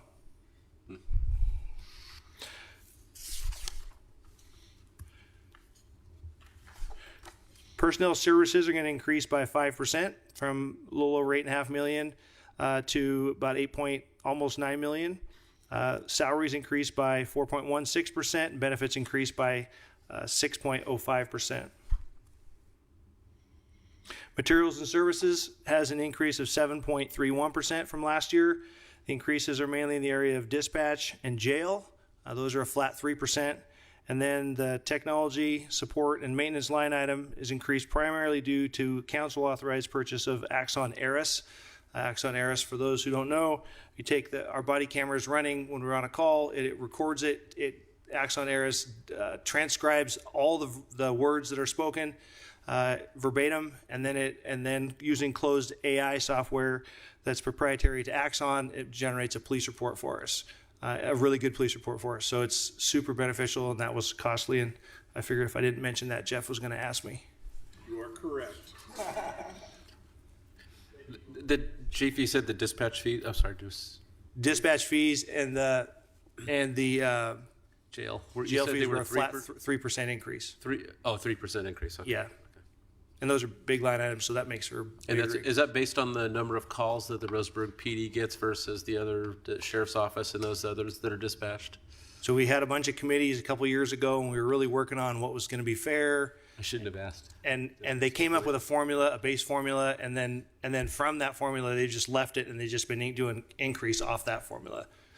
So it's just now the last 3 years I think have just been and I don't know what their math was, how they got there. He said a couple of years ago Lance was here, so it was okay prior to 2019. At least it's been in place for a while. Okay.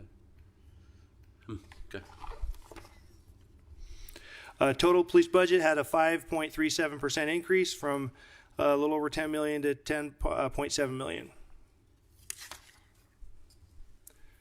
So some of the activity that our department did last year, we weren't able to go all the way to the full year because we haven't got there yet, but from July 1 to April 15th, we handled almost 27,000 calls for service, wrote 4,180 police reports, made 148 DUI arrests, and conducted almost 4,000 traffic stops. Our community service officers handled an additional 3,000 plus calls for service and wrote an additional 1,855 police reports.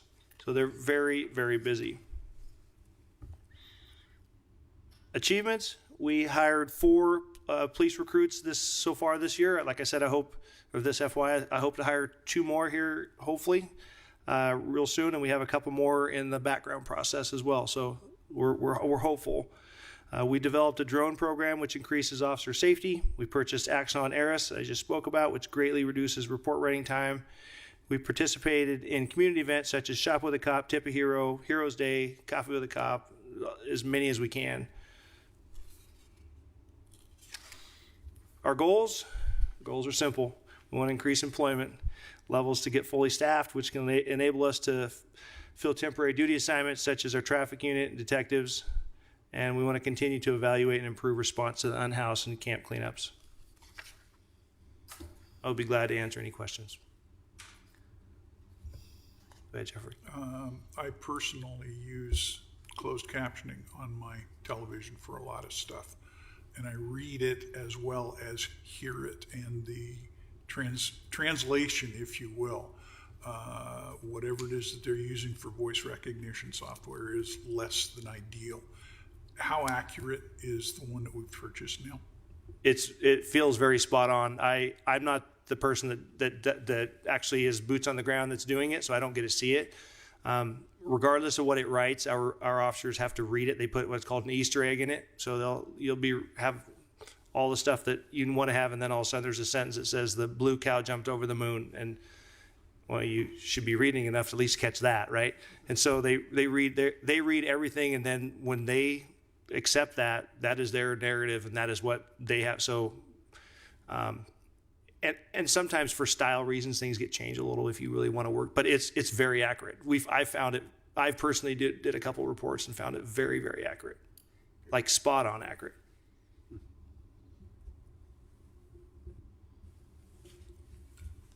Tom, can you tell us what the drones are doing? What are we doing with the drones?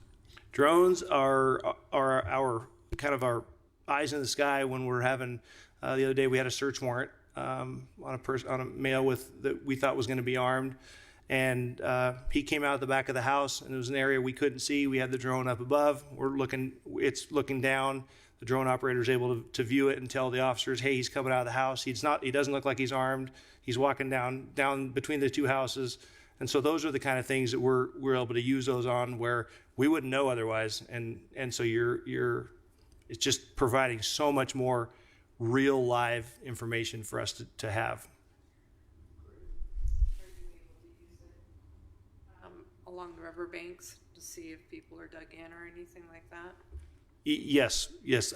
Not me. You have to be a drone pilot. You have to have some sort of a license that I don't have. So, but yes, our operators can do that. Are they doing that?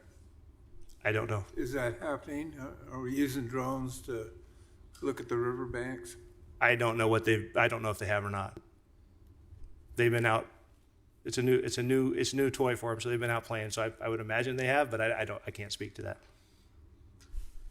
Is the responsibility for the homeless cleanup on the police department? Or is there another department that's... As Nikki said, all the departments are sharing that, and even the libraries have impacted a little bit. But for the cleanup part, so we have a homeless liaison officer that's costing me a position, and that person goes out and we're collecting all the items of utility and maintaining order while community development is got an employee out there who's doing the part of the cleanup. We're also doing the postings. Public Works is out with excavators and backhoes and all the stuff. So it's all a group effort. Yeah, I've seen a number of police officers out there, and you guys do a fantastic job. I'm just wondering if we're so tightly staffed in the police department that if that's the best role for this is more not a budgetary item, so I'll leave it at that. But I just kind of wonder if it's, in terms of the cost of having a police officers there that could be maybe used elsewhere. Could we use other personnel to do some of that? For safety reasons, we really need that. So you may see multiple in uniforms. Typically, that's the homeless liaison officer and one or two of our community service officers, which are non-sworn, but they often are participating in those cleanups too. Is that correct? Yes. That may be what I'm saying. And sometimes they're going down looking for a wanted person, and it looks like there's 5 or 6. So yeah. Okay. I mean, not 5 or 6. That'd be a great number, but there's several, I should say. Right. Thank you. Thank you. Chief.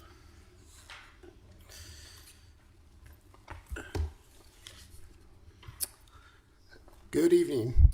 Tyler Christofferson, Fire Chief, here to present the 2026-2027 budget for your consideration. You can turn to page 69. That's where you'll find the fire department's budget. Looking back at 25-26, our budget was just over $9 million for personnel services.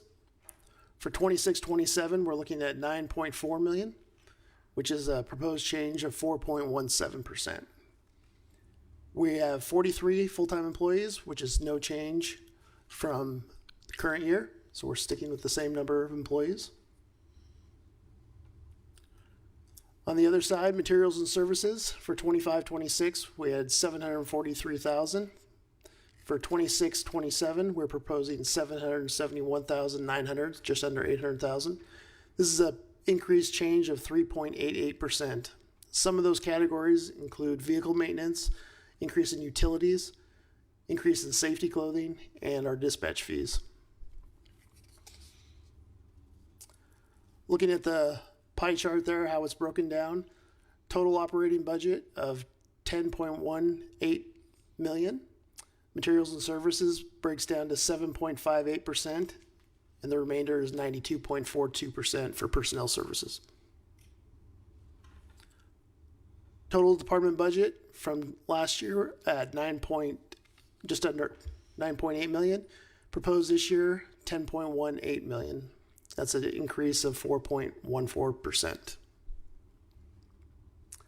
Some of the activities that the fire department participates in and is responsible for is fire suppression, rescue operations, emergency medical services, fire prevention activities, hazardous materials response, and records management. Looking at our call volume, last year we had 7,100 emergency calls. Those are broken down into those categories there, with the vast majority of those being emergency medical calls. Some of our accomplishments, we're continuously hiring and promoting from within. Last year we had 1 lieutenant promotion, 2 driver engineers promotion, and 2 probationary firefighters were hired. We do a lot of community outreach throughout the city. We participate in YMCA Healthy Kids Day, Mercy Safety Fair, Walk to School. We serve school lunches, Veterans Day parades, the Neil Wall Parade, tree lighting ceremony, and the Easter egg drop. And this last year, we coordinated and started the first Young Women's Fire Camp for this organization, for this area, which brings in young college and high school women who want to experience what a fire service career might be like. And we get to have those interactions, which is a great opportunity for us. Fill the Boot is sponsored and ran by our local union, Firefighters Union, and they goes to MDA, Muscular Dystrophy Association. So that's what they're fundraising for out there. It's not on here. Yeah, that's solely sponsored and ran by our local union. Okay. Some other accomplishments, training is a big portion of what we strive for. It was a top priority in 2025, and we completed over 9,000 hours of training in our department, highlighting our commitment to continuous improvement, safety, and readiness. Fire prevention. Staff successfully oversaw the completion of 268 occupancy inspections, which revealed 546 code violations. This had a particular focus on high hazard and high occupancy locations such as schools, adult and child care facilities, hotels, and retail stores. That is presentation for the fire department. I'd be happy to answer any questions you have. Any questions for the fire department? Are you guys fully staffed? We are fully staffed, yes. Very fortunate. Do you get a lot of your recruits, are they volunteers that come in and work with you, and then you're able to continue that hiring within? So over the last few years, UCC's fire science program has really grown, and we have a lot of interaction with those students. We bring them in for ride-alongs. They come in, view our department, they talk with our staff. A lot of our staff are instructors out there, so they can get to know them ahead of time. The training out there is greatly increasing and improving all constantly. And so we get those, that's kind of a introduction to us. We get a lot of those students. Some of the other community colleges, such as Salem and down in Medford area, they have the similar programs, so we're kind of recruiting from there as well. But as long as we get those folks out of the college area that have some experience, that's what we're really looking for. Anything else? I have a question. What's the workday look like for your guys? What's their schedule? Just a typical work day? Yeah. So we work their shift. They have 2 work periods, 24 hours back to back. So it's a 48 on schedule. So they're on duty for 48 hours. Starting at 7 o'clock, they check their apparatus, the equipment, make sure everything's in working order.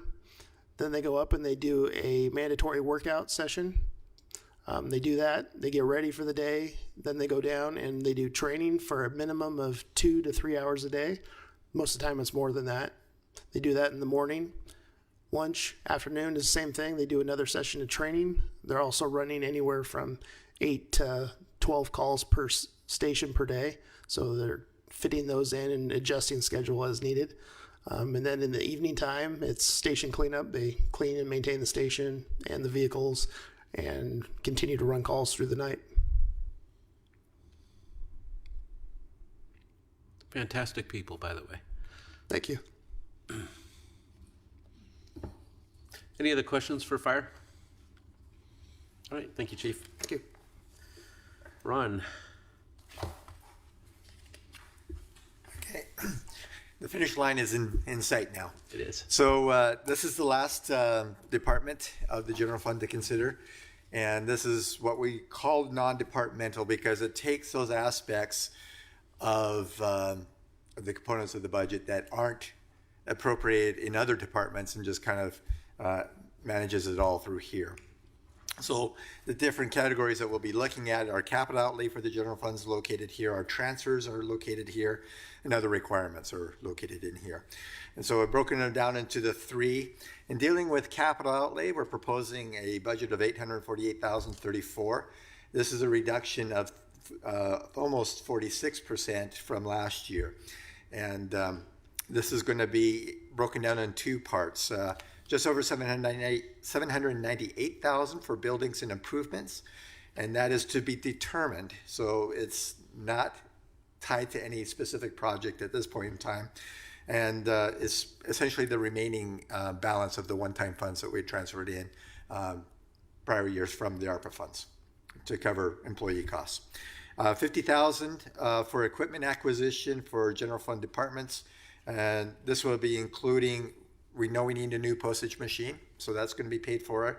But the remaining balance is for items that will yet to be determined that might arise that has general applications for the city.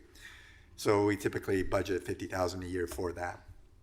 When dealing with transfers, Nikki kind of alluded to this earlier in her introduction, but we're looking at almost 105% increase in this for a total of just over $2.9 million.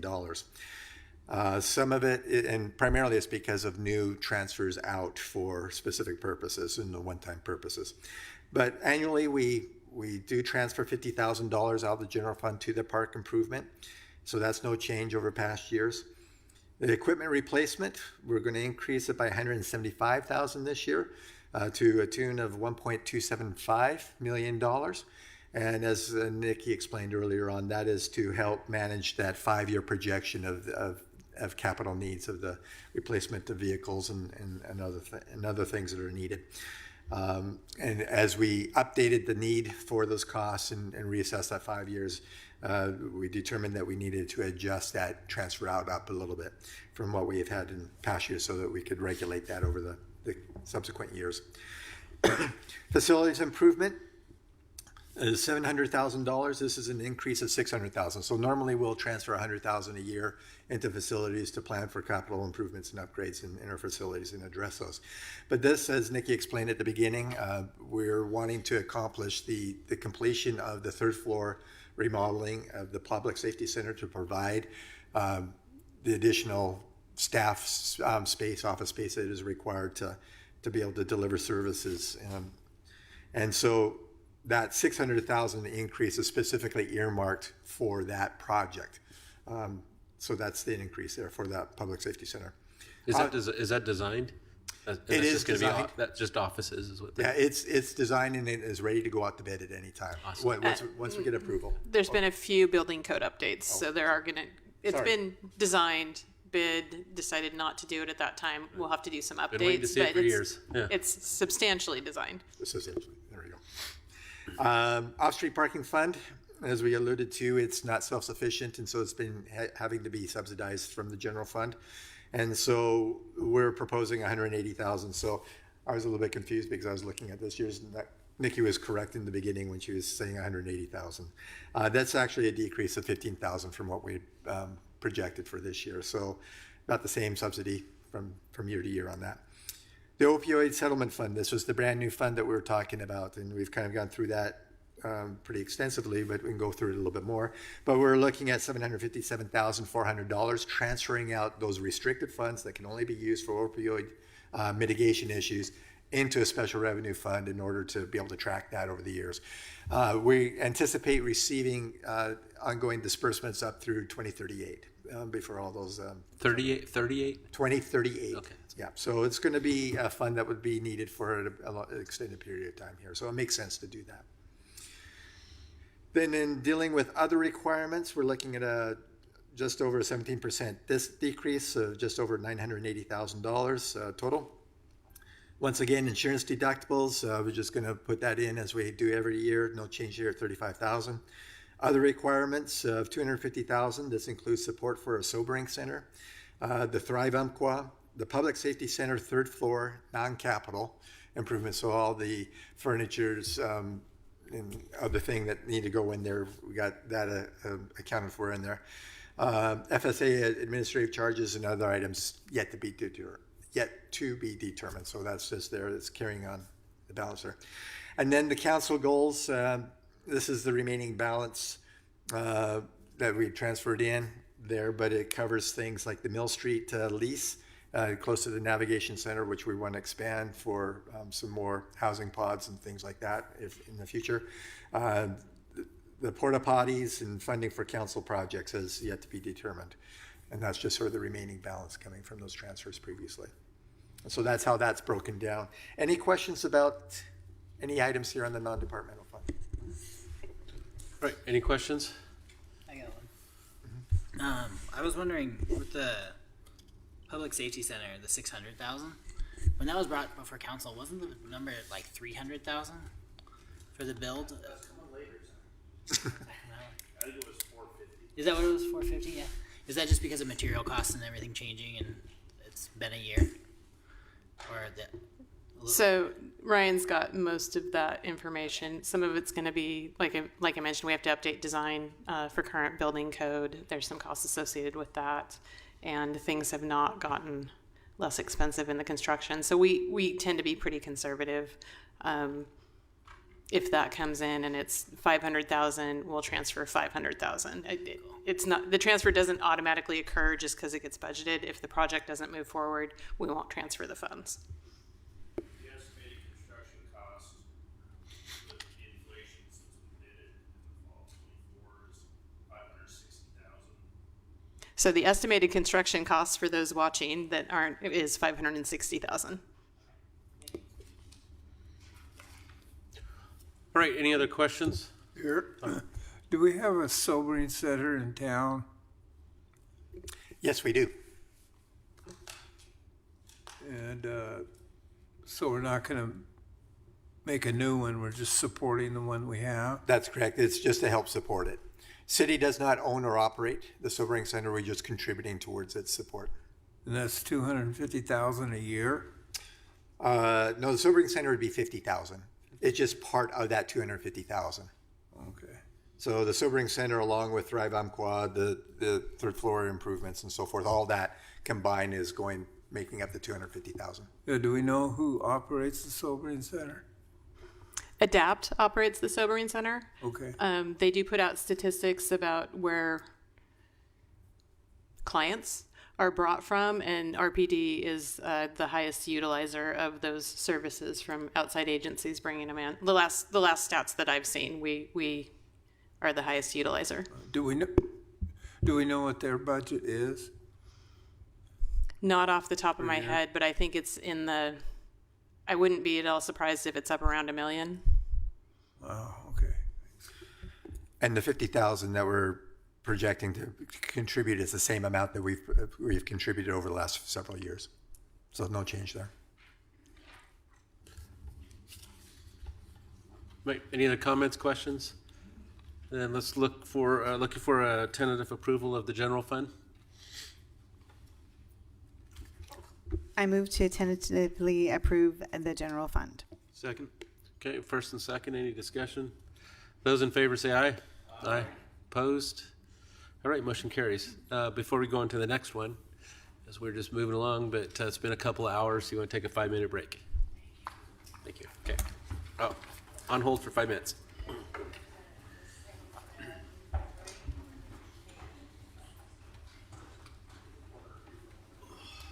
Sitting all day just to come here and sit down. I'm just glad we get these done usually in one night. Yeah.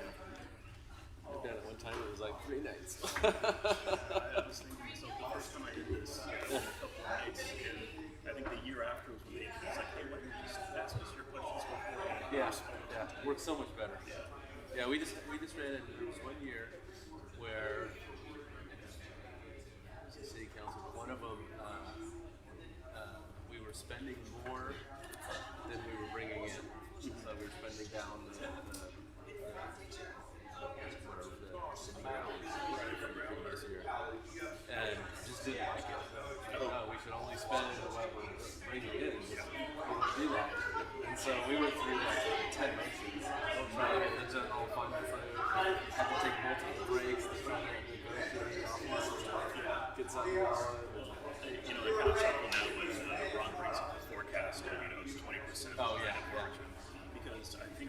year on budget was 2018. It always looks like that. And so I think this year we were supposed to be under that 20%. So yeah, because you can project inflation for costs, but you can't really project all the little fee adjustments that they do every single year for fees and for all of that. And so you know they're going to adjust it, but we don't know what they are. Then again, you look at like the police department, they have almost $9 million budget for staffing, but they can't hit their staffing fees, so at least it's like a big $6 million, which saves us money every year, but we're not getting the services that we're wanting. And so, yeah, there's just a bunch of little things that allow the city to save a little money here and there. And outside of Ron and Nikki's judicious control of the funds. Interesting though, the police department, you know, they have like 20-something thousand, 4,000 or 5,000, and the person that calls and responded to citations that were, you know,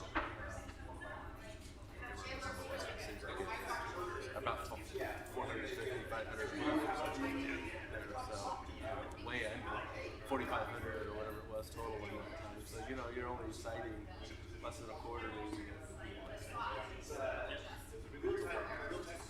That's not bad either. No. I always appreciate a warning. Yeah. Scary enough to get pulled over. I'm thinking back, when was the last time I saw a pulled over at this point? Yeah, I haven't been this. Close to 30 years. I know I did get a ticket 2 years ago in Bedford for doing, I think I was doing 26 downtown or something like that. They just changed the speed limit and speed cameras, and it was set at 5 miles an hour. So I was 1 mile an hour over that thing, and I got a ticket.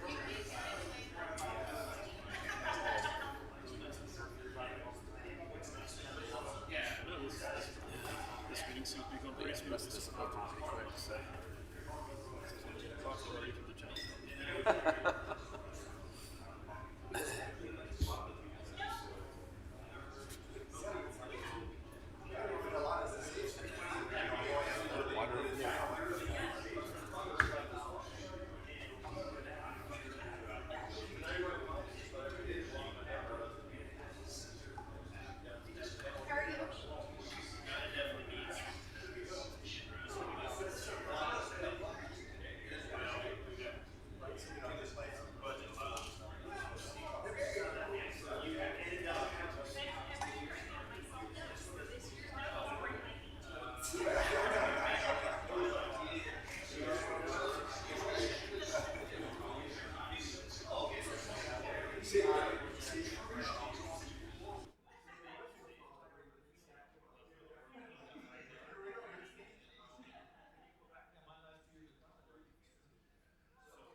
What? I said I needed to stand up for this.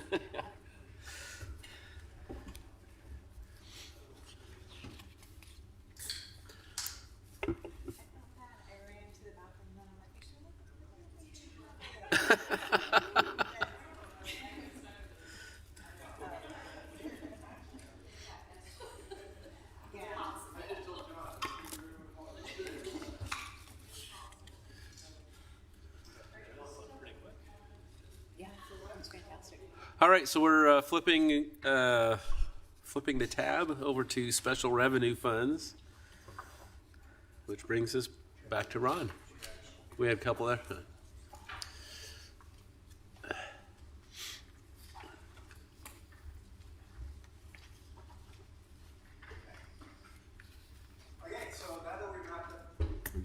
Okay, so now that we've wrapped up the general fund, we're going to be covering all the other funds now at this point in time. And the first ones we're going to be taking care of will be the special revenue funds. The first one we'll get to is on page 73, which is the grant special revenue fund. And this fund was established a number of years ago primarily to account for all the general fund grant expenditures. So as you can imagine, grants come and go, and they change in size and so forth from year to year. And so instead of keeping that in the general fund, which then kind of throws the general fund, you know, up and down from year to year and kind of makes things a little complicated that way, the decision was to take all those things and kind of manage them through the grant fund. And so that's the purpose here. Not all grants are included in this fund. Grants that are identified specifically for other purposes like the library, they'll go into a library one or some other other fund that has that activity to go in. This is specifically just for the grants primarily. Does not include operating grants that would support services within the general fund. For example, the police department will get several grants from the Department of Justice for seatbelt enforcement or sidewalk enforcement and drunk driving enforcement and so forth. Because those are tied to personnel costs, those still go into the general fund, but they're smaller in nature. These ones are bigger. So the proposed budget includes $6,075 in matching funds, and we'll look at that, to which project that's tied to in a second.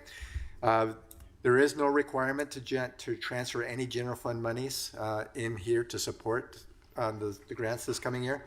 And in totality, we're looking at $3.72 million in proposed expenditures. And they're broken down as follows. So right now, the city does have a remaining balance from the Med-Ed grant that we received from the state a number of years ago to the tune of $1.757 million. And we're looking at providing that balance to UCC to continue their development of their medical enhancement programs that they've been partnering with us for a couple of years now on. As well, Nikki alluded to this, and this is the cause for the brand new sheets that we gave you. So those colored sheets that you had on there, that adds in 1.5 million CDBG grant for child grant.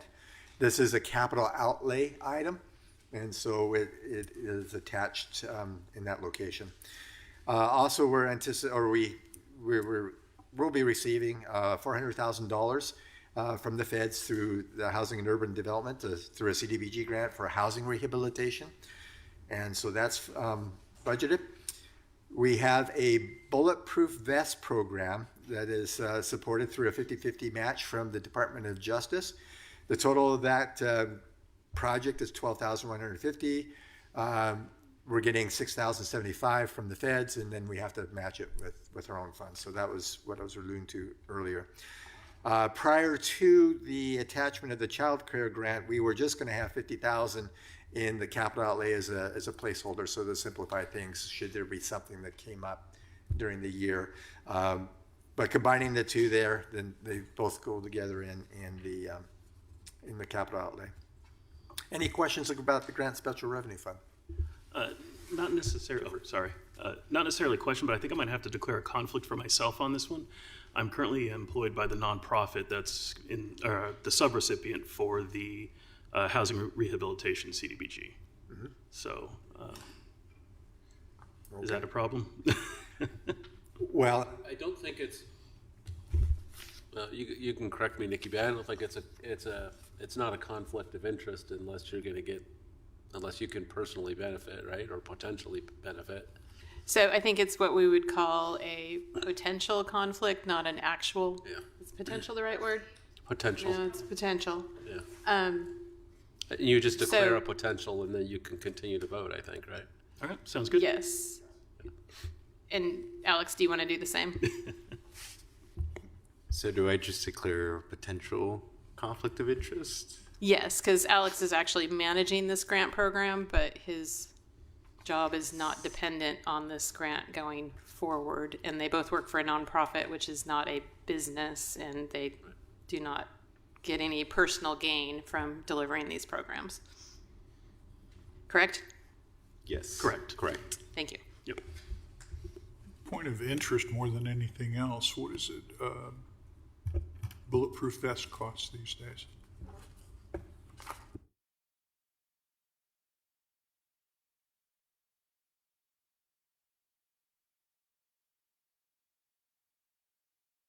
We can get that to you, but we don't know off the top of our head.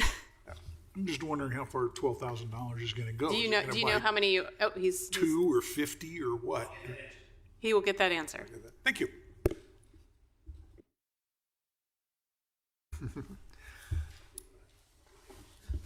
Okay, was there any other questions?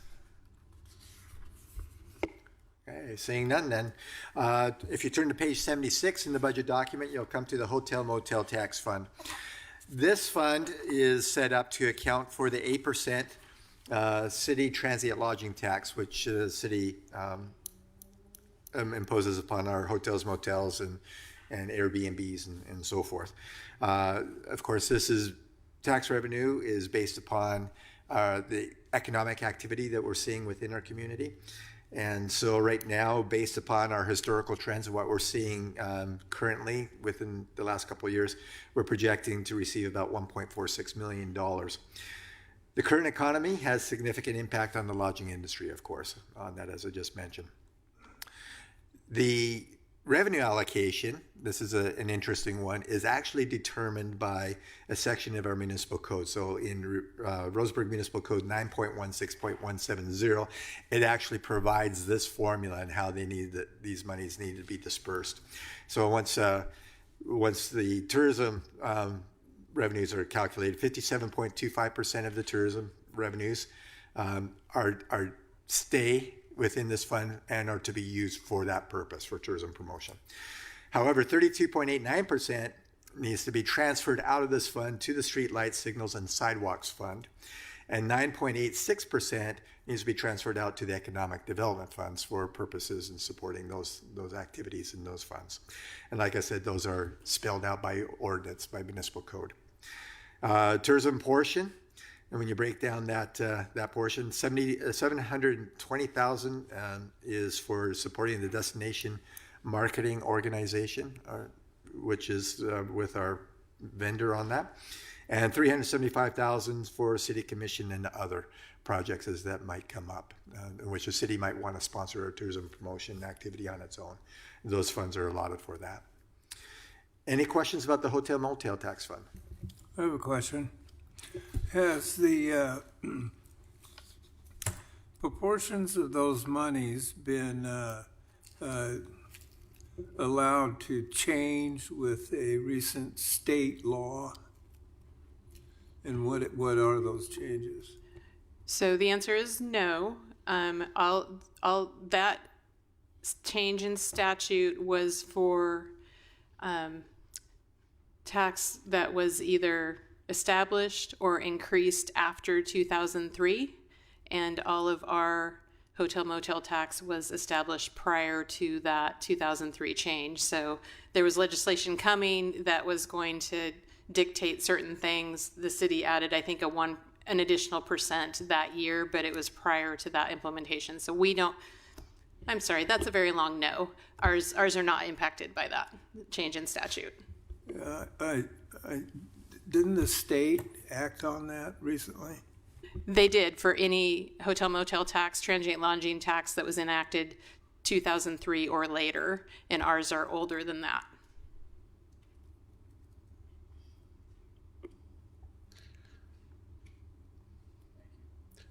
So Ron, while 57.25% has to go toward tourism, is the contract with our vendor fixed, or maybe fixed plus some inflation? Or does all of it just go to that? No, so the contract with our vendor is fixed with an annual increase tied to something. I'd have to pull up the contract. I don't remember off the top of my head. But it's, in the years past, we had it set up to where it was fixed plus there's sort of an incentive, which they got a share of potential. That is no longer the case and is now a fixed rate now. So we're not using it for we're not using that for other activities or expenditures, tourism related, but not necessarily to that vendor. We have a new hotel, we've got. Right. So as I mentioned, we got it broken down. So a portion of the majority of it's going towards our destination marketing organization. However, a good portion of it stays within that fund to be used for tourism promotion as we deem fit, and what we choose to do with it. So there's a lot of flexibility in there for us to carry on other projects that we want to see. One thing we started doing a few years ago, fairly recently, is programming transfers to the Park Improvement Fund, so that if we have identified projects that we can tie a nexus to improve or to increase tourism, that those funds are available for transfer. So we did transfer some last year to Park Improvement, and we used those as part of the pickleball project because we knew we were going to increase tournament play. We already get a lot of tournament play at those tennis courts, but we had the tennis association give us an estimate of how many more tournaments they would be doing in a year to be able to justify use of those funds. So this year we've programmed $250,000. We anticipate that there's a chance that we may want to utilize that for the turf field project, because same thing, we know we're going to be able to host more tournaments. We're going to bring in teams from out of town. The definition of a tourist is they come from 50 miles or more and they spend a night in a hotel. And so I think it's a great use of those funds when we need to figure out how to do those matching funds. So that I don't know if you'd mentioned that one or not, but it's a new thing that we do. If we don't have a project, we don't transfer the funds. Awesome. I'm a numbers guy. Revenue allocation set per code 57% and change to tourism, and the tourism portion is allocated, and the allocation is $1,095,000. That's not 57% of $1.5 million. Certainly, but the residual of that remains within the fund to be used for future. So it doesn't have to be spent and totally appropriated in this year. It just has to be dedicated for that purpose. But the 32.89% and the 9.86% transfers out, those are, because there are actual transfers out to those funds are matching up to those formulas. So really we don't have a need for more to be allocated for tourism promotion that's already there. We could definitely increase it if you want, but the monies reside there within the fund and will be used for tourism promotion. So sorry, can you explain your question? Because we're showing spending 1.1 million of the 1.4 that are coming in. We're well over the 57.25 in tourism. So that. But if tourism is only being allocated 57 because the other 43% is going to streetlights and economic development. If tourism is only going to get 60% of $1.5 million, that's only $900,000. How can we spend 1.1? Well, if you look at the entirety of the budget, we have a $2.36 million beginning fund balance. Okay, I'm just reading what it says because it says revenue allocation. So it says this is revenue gets allocated this way, and yes, numbers are not matching up to the bottom. It stays in the fund. Mm-hmm.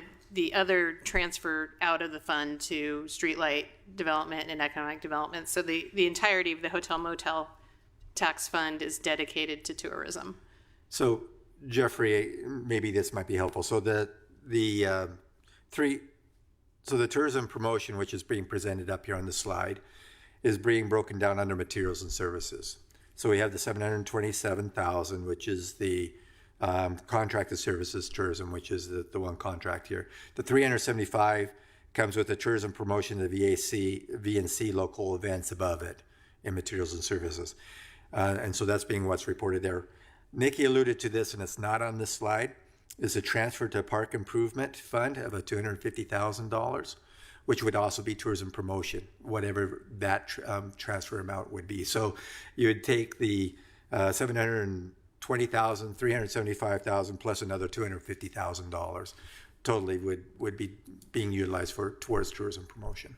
Does that help answer that question?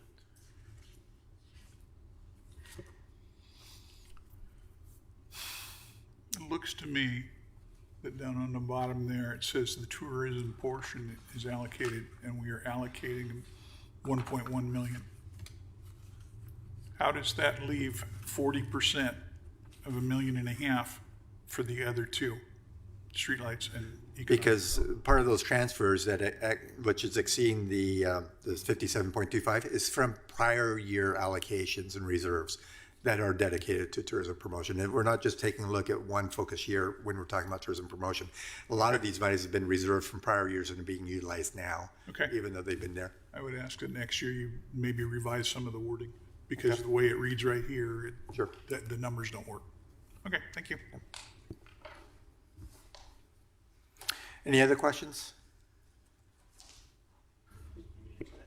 Oh, he's coming with the answer to the bulletproof vest cost question. I'm like, what's he doing? So it's $1,449 for the panels. But if we were an internal vest, then it's $129 more. If we have an external vest, it ends up being $300 and some dollars more than the $1,449. But the federal government, the 50/50 grant only covers the half of the panels. But after we replace them every 5 years, and after 5 years, those vests, internal vests and the external vests are pretty raggedy. So you're buying them pretty much every year. Yeah, as soon as we get a new officer, all the new, so nothing's lined up. Buying 5 or 6? Yeah, some years it can be 1 or 2, and some years it can be 12. Yeah. Maybe not that many, 5 or 6. Thank you. You're welcome. All right. Any other questions? Yeah, let's go to economic. Okay, so the Economic Development Fund, as we kind of talked about, by code, they have to receive a certain percentage from the transient lodging tax. So it receives the primary support, or will receive hotel motel tax revenue in just excess of $144,000. Currently, the city is working with the partnership as a sponsoring member, and will also seek opportunities to partner with other entities or other opportunities to participate in economic development opportunities or efforts as they might arise during the year. And this can be broken down a little bit. Materials and services, a total of $218,854. That's broken down with partnership dues, destination downtown Roseburg, and the downtown garbage services. And then to be enabled to carry out some projects in the coming year, if something comes up, we're proposing to allocate $150,000 as a capital outlay. By creating this allocation category, it saves us the time and effort of having to adopt a supplemental budget later in the year. Should something come up, we can essentially do it with what has been appropriated and approved, or if we need more, we can do it as a simple appropriation transfer to create that. But if we don't have that category created, we have to do a supplemental budget in order to carry on something to do that. So this is for more of accounting purposes to simplify budgetary operations in the coming year, should it be needed. What are downtown garbage services? So as you know, downtown, we have all those public waste bins that are downtown and everything else. They need to be collected and disposed of, then cleaned up and maintained and so forth. So that's primarily what that's dealing with. So we have a contract with an outside vendor that does that for us, and then they put them in the... I was just thinking of some of the dumpsters and stuff that businesses, and I think, why wouldn't they pay? But yeah, I forgot about the little ones. Yeah. Any questions about the economic development? Okay, let's go into ARPA. Okay, turning to page 89, we come to the American Rescue Plan Act. So, a little bit of a history for everybody. This was enacted into law back in March of 2021. The city did receive $5.2 million in two portions, half of it in 21-22 and the second half the following year. These funds needed to be fully committed by December 2024 and spent by December 2026.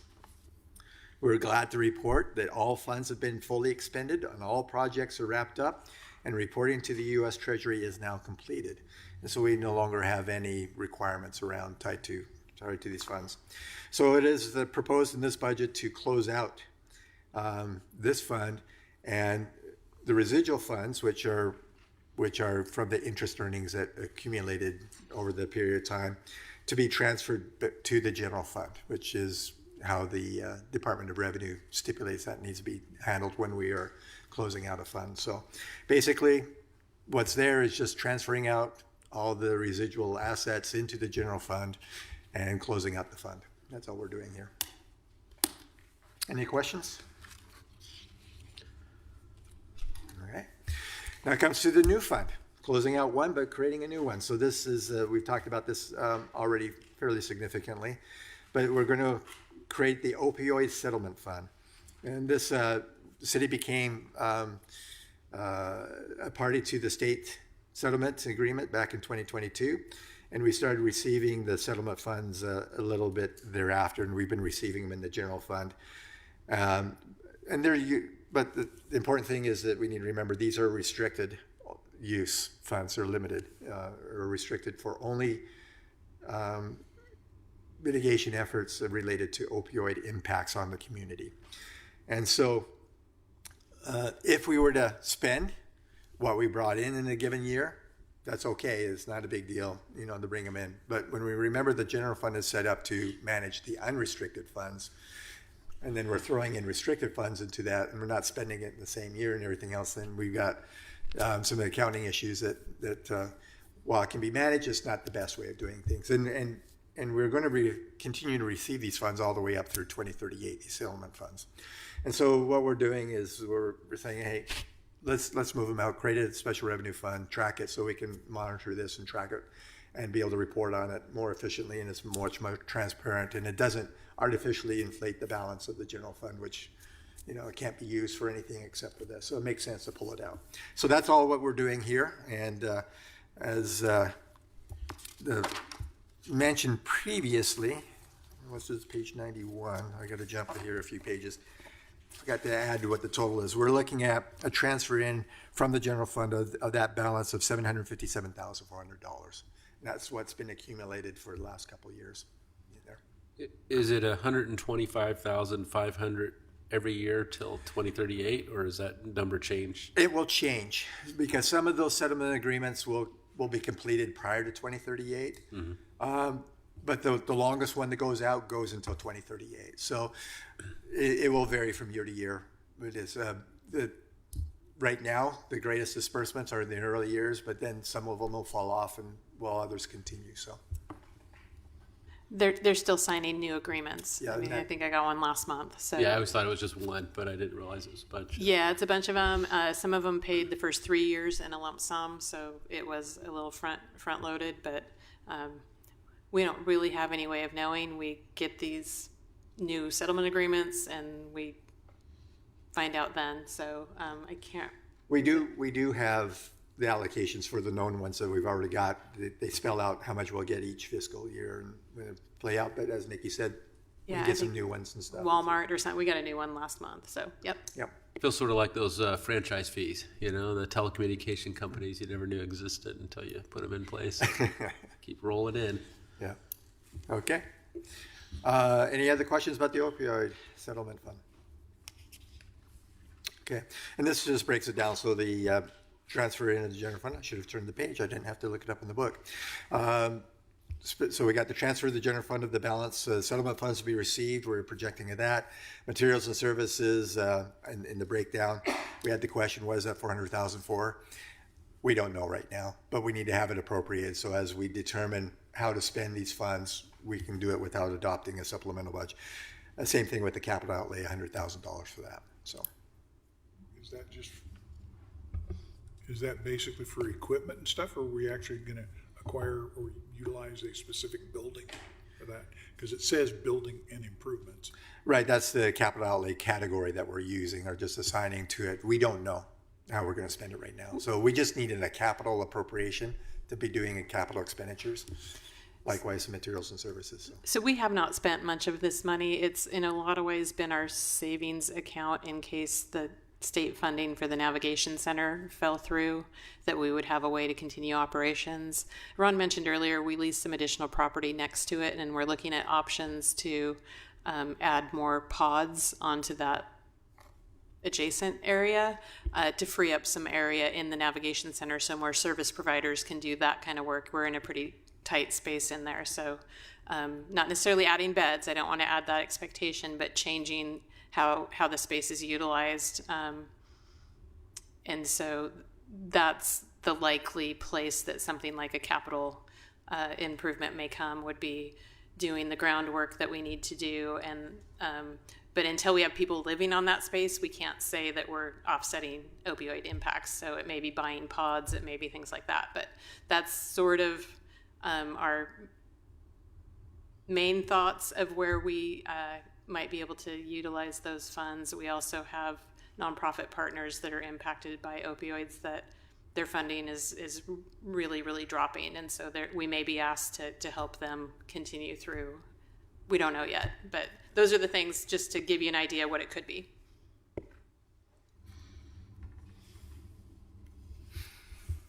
Okay. If there's no further questions, page 93 brings us to the Assessment Improvement Fund. So this fund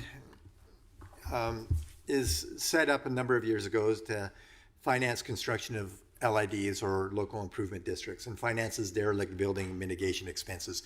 That second portion was an alteration that the City Council approved just a couple of years ago. And Stu kind of alluded to that a little bit in his presentation a little bit earlier when we're talking about foreclosure of properties, derelict buildings and foreclosures.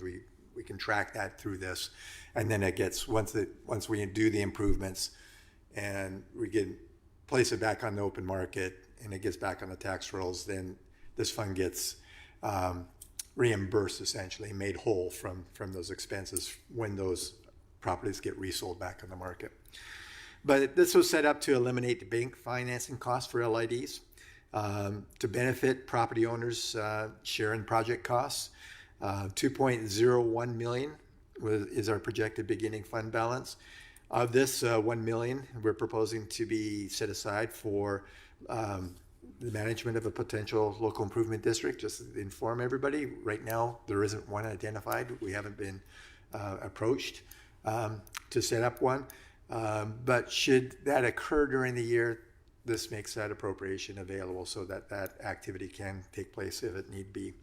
And then the other appropriations is the $140,000 set up in the M&S category, essentially to help with foreclosure of those derelict building properties that I've just briefly talked about and manage that. Any questions about the Assessment Improvement Fund? No? Okay.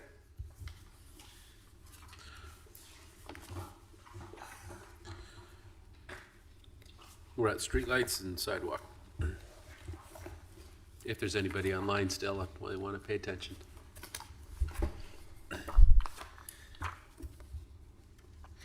So we'll back you up to page 78 of your budget book. There are 4 special revenue funds, public works revenue funds. And the first one we'll begin with is the streetlight and sidewalk fund. This fund is being proposed as an increase of 20% this fiscal year, from $817,000 in the current fiscal year to $981,000 proposed for 26-27. This budget includes the following projects. As I mentioned earlier, each year we try to replace some of our 88 curb ramps throughout town, and this budget includes $380,000 for those ramp improvements this fiscal year. It also includes $110,000 for match money for an all roads transportation safety grant through ODOT to do enhancement improvements on several traffic signals throughout town. This fund also includes $370,000 for streetlight LED conversion project. The project will update approximately 1,565 streetlights throughout town to LED. Approximately 15% of the grant, or 50% of the project is reimbursable through a grant from the Energy Trust. Once the project is complete, the project will reduce the annual streetlight rental bill with Pacific Power, saving the general fund approximately $52,000 a year. So after the Energy Trust reimbursement, we're looking at about a 3-year payback on that capital improvement. How many more streetlights do we have to convert to LEDs after this? We've converted almost all of the city-owned streetlights. So this would be a one-time project with PP&L to do the remainder. All of the PP&L. These are the remaining ones? This will cover all of the PP&L streetlights. They have been replacing them with LED as they burn out over about the last year. But this would go citywide, and they would bring a contractor in to just do them all. So we looked at a little pilot project a couple of years ago, trying to do some streetlights on Harvard, replace Harvard with LED. And at that time, the cost per streetlight was $1,200. If you do the math on this is $236 per streetlight. So a good savings over what we were looking at just a couple of years ago. The second special revenue fund is the Bike Trail Fund. That fund is currently in this fiscal year funding the mountain bike trail at Sunshine Park. And that project is $300,000 of that $320,000 in this current fiscal year. We do not have a large capital project planned for next fiscal year, so we've just programmed in $40,000 for trail maintenance projects.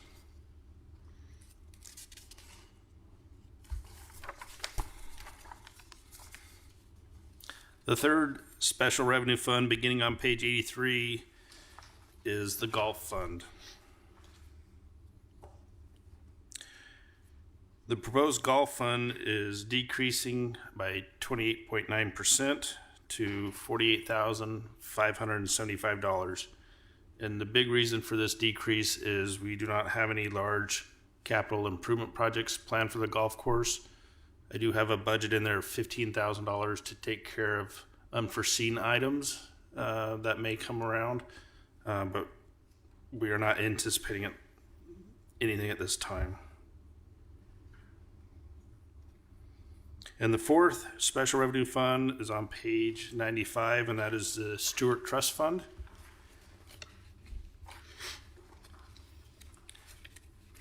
The fund request is down 23.5% over the current fiscal year to $65,000.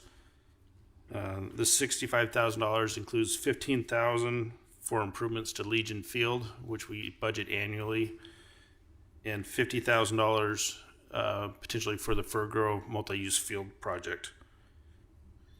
In this current fiscal year, we had $85,000 budgeted, and that went, $75,000 of that went to the Stewart Park Tennis and Pickleball Court project.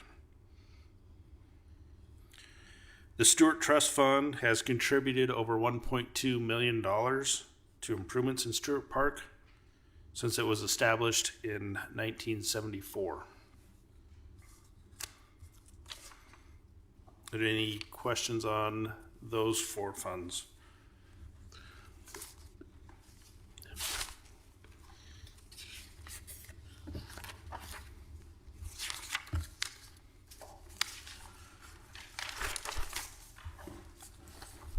Chris. Thanks, Ryan.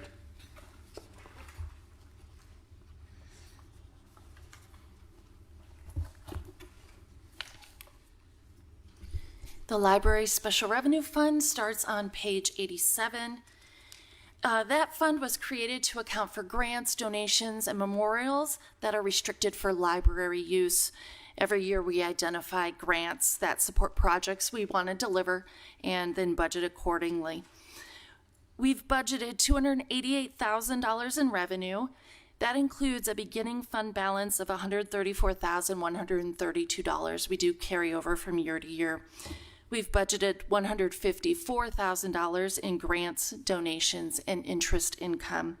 That's an 8.2% decrease in the budget from last year. Want to give recognition to some of our annual grant sources, the Douglas County Library Foundation, C. Giles Charitable Trust, and the Ford Family Foundation. And we receive donations from super generous community members and our friends of the Roseburg Public Library. In the past 15 months, they've donated close to $30,000, and that comes from book sales. That's a lot of 50-cent and $1 books in their quarterly sales. If you're interested, June 4th through June 6th is the next quarterly sale. They also sell books on Amazon. We couldn't do all we do without them, as well as those other generous people and organizations. Looking at our expenditures, we've budgeted a 1.2% decrease for next fiscal year, but it's important to note that if we don't receive the grants or for the projects that we're planning, or we don't get the donations that we may have planned for, we scale back, we seek other funding, or we just don't do the project until we identify another revenue source. So some of the projects we do have planned. Collection materials are always a huge part of the donations we receive, as well as funding from the Douglas County Library Foundation. We use all of that money that they give us, and it's about $30,000 a year for digital and physical materials. We have a program we just got a second round of grant funding for. That's our Libraries Transforming Communities. That is programming for adults with developmental and intellectual disabilities. And then we're going to continue to improve our large print collection. We are replacing some of our laptops that have aged out, and the Friends of the Library have said they would fund those. We have our summer reading program. I mentioned that before, and that takes a lot of community funding to pull off in the way that we want. We have a lot of special events, lifelong learning programs, subject matter experts. We provide stipends to those folks. And then we are starting to replace our public lounge chairs after we've been open. Well, we've had those for about 6 to 7 years. It's time to start replacing those, and our Friends of the Library have said they will do that for us as well. We also budgeted $12,000 for a capital project. It's not been identified, but this gives us flexibility if an opportunity arises. And I do want to make note that in past years, we split out some of those expenses according to age. I asked Nikki and Ron, can we make it simpler and just do it out of the 4545, just plain collection materials? And if you look in the revenue source, it's plain donation / other rather than separate age ranges, and they agreed, so I appreciate their flexibility. And I'm happy to take your questions.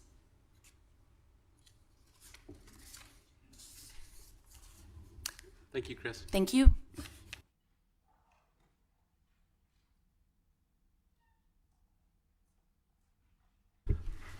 All right, so that takes us to the end of the special revenue funds, and so we're looking for tentative approval of those funds. I think I heard a move. Jeff. All right. Jeff, is there a second? Second. Okay, is there any discussion? Those in favor say aye. Aye. Opposed? Motion carries. All right, let's move on to the debt service funds. So this will be found in page 97 of your budget document. And talked about this real briefly earlier on, but The city maintains only one debt service fund, which is for our pension debt obligation bonds.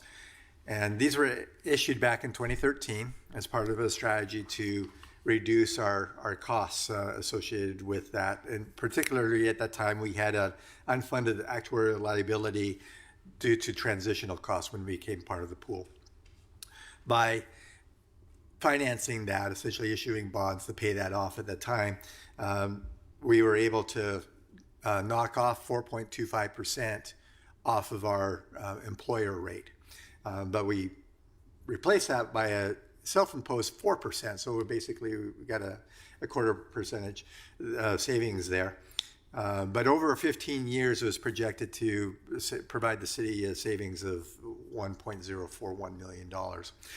And what's exciting is, as I mentioned earlier, there's only 2 years left on it. The bond maturity is in 2028.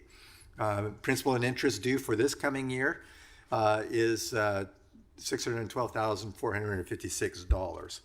And that's all I have to say about the pension debt obligation fund. Well, that'll be exciting in a couple of years. It's going to be very exciting. We'll be able to knock off 4% of our personnel costs. So that's something really sad to say. I was there at the beginning. Were you? So. All right. Any questions on the debt service whatever they are? Anyway, looking for tentative approval of the debt service fund. There we go.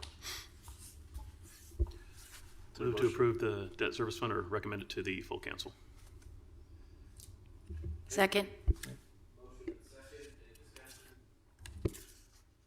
Those in favor say aye.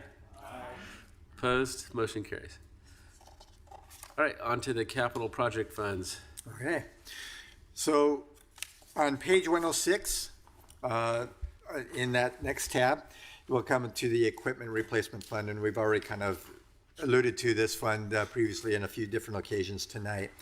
But this fund was established a number of years back to try to manage and maintain a funding source over a projected period of time. We take a very close look at 5 years, as Nikki indicated previously, but we also, the really large items, we kind of have tracked out farther out as well.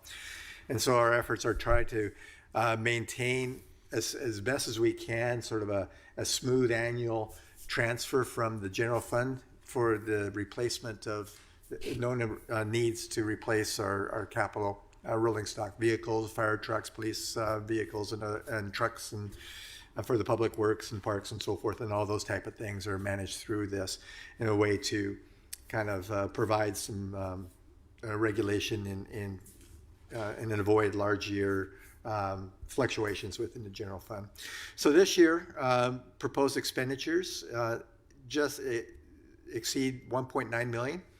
And I'm not going to go through and read the dollar amounts there. You have them all there on the slides there, but you can see that the fire department will receive several different items. But the big one I'd like to draw your attention to is the triple combination pumper in just excess of $1.042 million. That is slated for here in case it gets delivered on time. Right now, we don't think it's going to be delivered on time, but if it gets delivered in this coming fiscal year, we have to pay for it then at that point in delivery. But it's likely going to be the subsequent fiscal year before it actually gets delivered. Then the police department has got all their Axon body cameras and equipment and tasers and so forth are in there. Street department's looking at a sweeper, air compressor, service van, and the parks department is looking at a utility trailer and a blower attachment. To support this coming year, as I already talked about, as we're closing out the general fund, we're projecting a need of $1.275 million of a transfer in from the general fund, and that's just to maintain that resources to manage that replacement schedule over the long term. Any questions about the equipment replacement fund? Yeah, where's the directed energy weapons? Those are tasers. Yeah. They're what? Tasers. Oh, tasers. Yeah, I know what they are. I just like the name. I like how they name it. Yeah. It sounds much more ominous than just taser, right? Okay.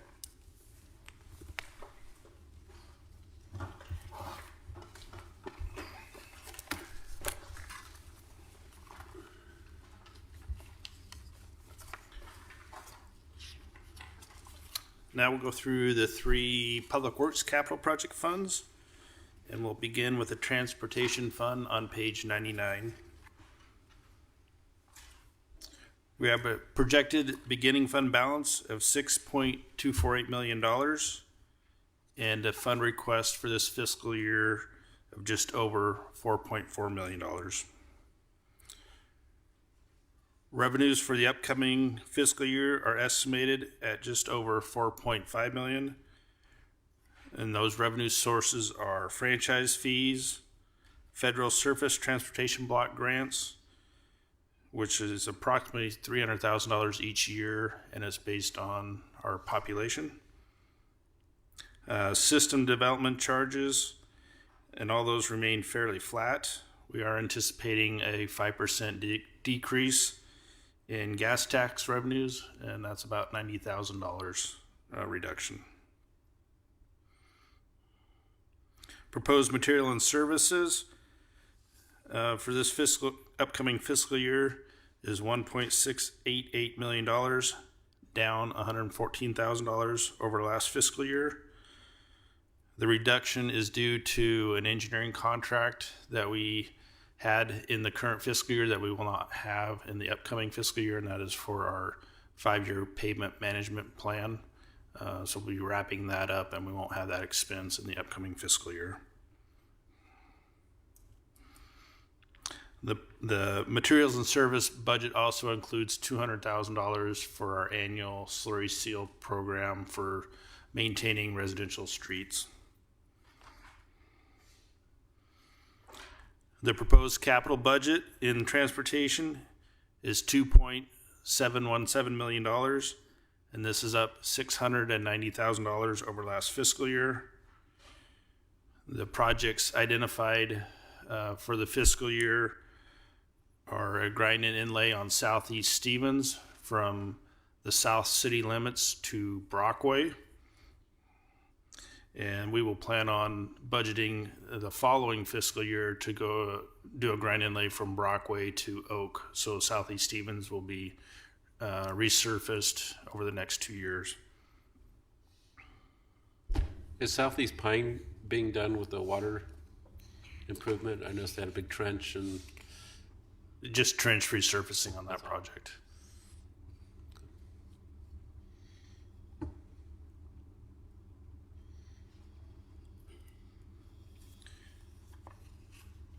In the budget book on page 99, on page 101, you might have noticed a substantial increase in one of the capital outlay items, the street construction improvements, going up from $550,000 to $1.537 million, and this is due to the construction grant match for the Douglas Avenue Bridge is $1.287 million, and that will be due this July. The project is bidding in August for a construction of next spring and summer. Any questions on the Transportation Capital Fund? Where's the location of the Douglas Avenue Bridge? Is that way? That's the, it'd be east of downtown here, and it's the bridge over Deer Creek. Okay. Just past Ramp Street, between Ramp and Rifle Range. Okay, I can't stand it. So I just want to point one other thing out. There's a City Services Public Works transfer of $1.3 million in that transportation fund that comes out of materials and services. That's how we pay for the people that do the maintenance on the transportation system. So you'll see that transfer there. You'll see it in the storm drainage fund. None of the people live here that do the work. We transfer from this fund back to the general fund. None of them actually live in the general fund. That's just how we pay for them.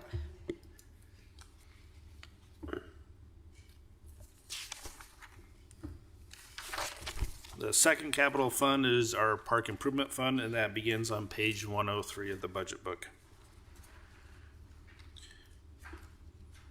The proposed budget for this upcoming fiscal year is a 35% increase over the current fiscal year, from $2.548 million to $3.440 million.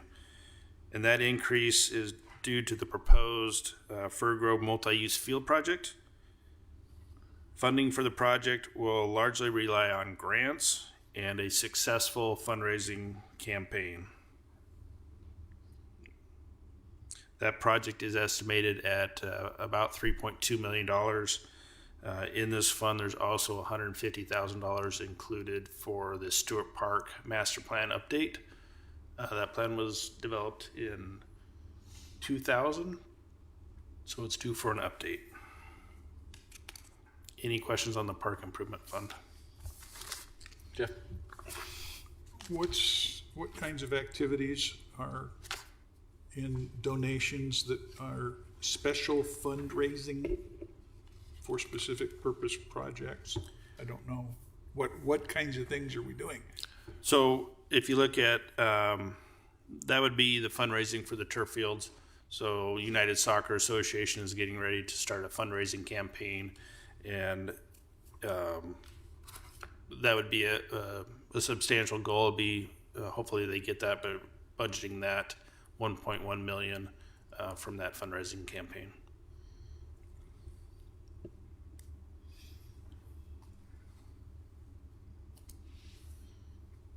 Any other questions? On the lighter side, is there any way to get rid of all the gopher holes? Our parks crew has been working on it. It's been a few weeks since I've walked the fields, but I do know it's getting better. They've been going home and watching Caddyshack? No. Maybe we could bury some screen a few inches down.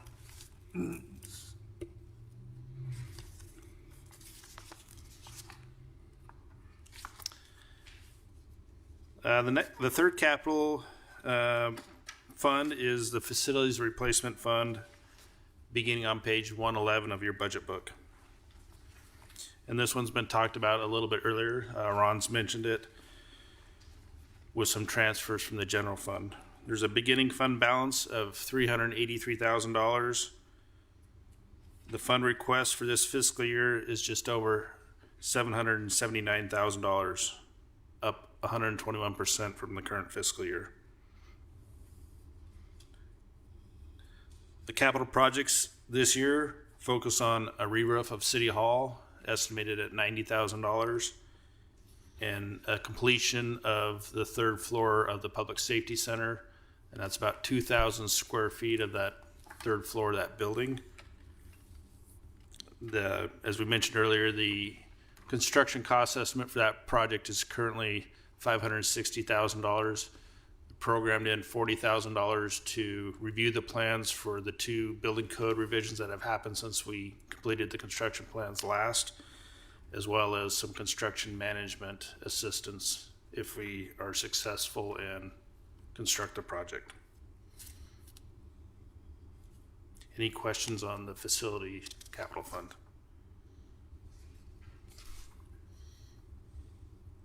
All right, any questions at all on the capital, on the, what am I looking for? The capital project funds. It's all blending together at this point.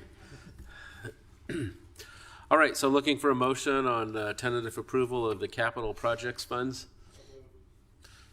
Been moved. Second. Seconded. Any discussion? Those in favor say aye. Aye. Those opposed? Motion carries. All right, enterprise funds. Ryan. You doing it? There are three Public Works enterprise funds, and they are the airport, water, and storm drainage. And the first one we'll cover is the airport fund on page 119. This fund has a beginning fund balance of $1.639 million. The projected revenue for the upcoming fiscal year is just short of $4.8 million. And this revenue is mainly coming from FAA and ODA grants.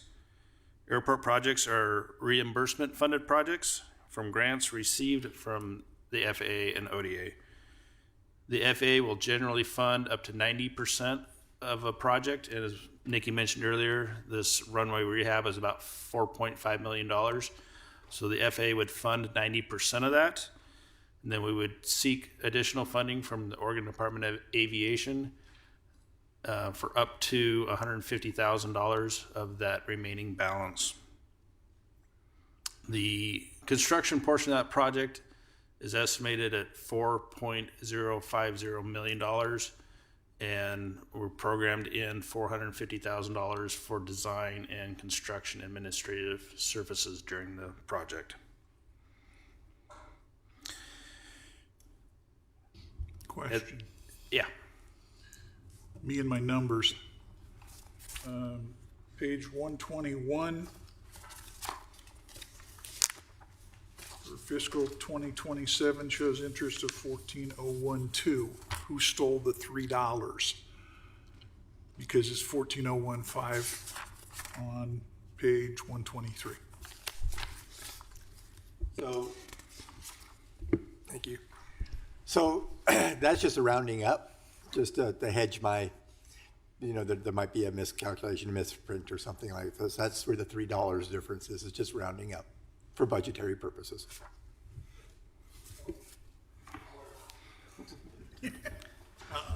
Starbucks. That's more half of the Starbucks.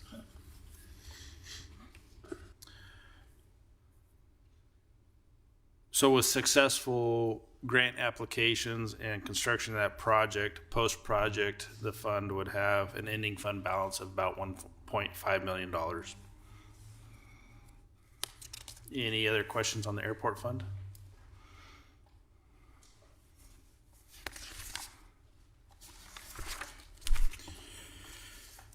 The second enterprise fund is the water fund, beginning on page 124 of the budget book.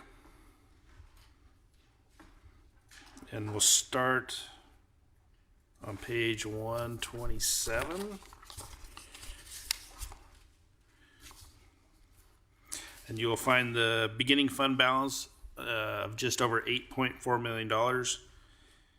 Projected revenues for this fiscal year are $8.6 million.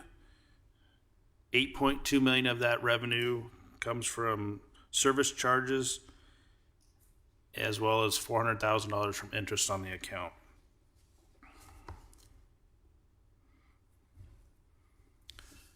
The production department begins on page 129 of the budget book. This fund covers costs associated with operating the water treatment plant. The fund is projected to be down a little over $11,000 this fiscal year, and this is primarily due to personnel changes. In the current fiscal year, our plant superintendent retired, so last fiscal year we had budgeted 14 months of salary to allow for a 2-month overlap for training the new water plant superintendent. So those costs are going to be reduced in this upcoming fiscal year. Materials and services at the water treatment plant is increased by $24,470 or 3.4%. And a lot of this is due to hiring interns that are in the water treatment program at UCC, similar to what the fire chief mentioned earlier, trying to build future treatment plant operators. We have a senior crew at our treatment plant, and building a future crew is something we need to start looking at right now.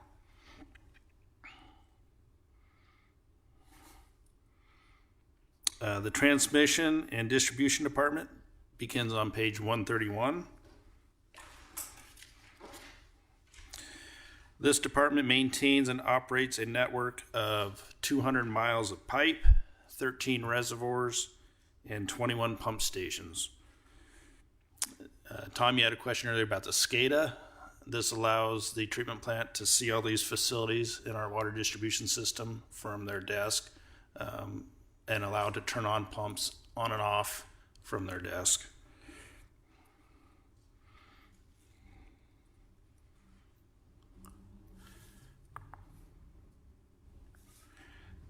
The fund is increasing by just under $48,000, and this is mainly due to personnel labor costs.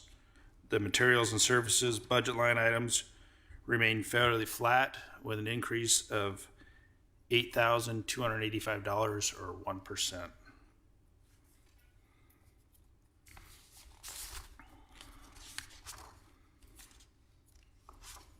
The administration division of the water fund begins on page 133.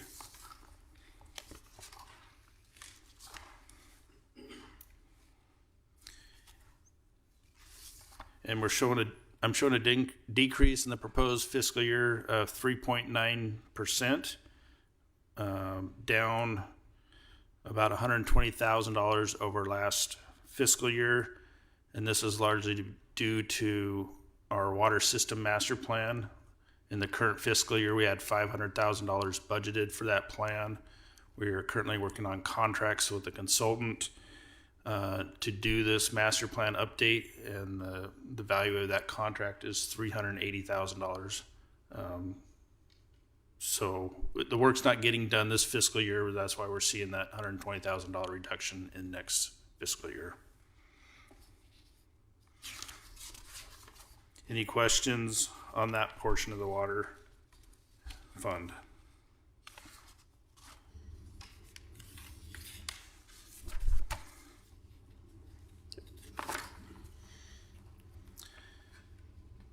The next portion of the water fund is the capital outlay budget, and that begins on page 135.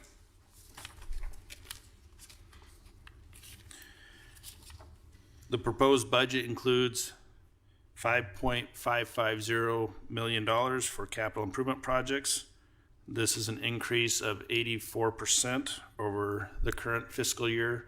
As I mentioned earlier, this is largely due to the 24-inch transmission main project from Newton Creek Road to Emerald Drive. That project is estimated at $4.6 million. Other projects planned for the upcoming fiscal year: the Newton Creek pump station that will replace the existing Joanne pump station, service line replacements on Hazel and Moose Drive, design of water distribution line replacements on Cherry Drive, Holly Avenue, and Jefferson Street, some improvements at the water treatment plant, an installation of a new polymer mixer, and repairs to the traveling screens at our river intake building. The capital fund also includes some water modifications for the upcoming grind inlay project on Southeast Stevens, moving a couple of fire hydrants. The total proposed water fund budget, including capital projects, production, distribution, and administration departments, is $12.356 million, up 24% from last year. And again, this increase is largely due to capital improvement projects. The capital outlay has increased $2.5 million over the current fiscal year. Any questions on the water capital?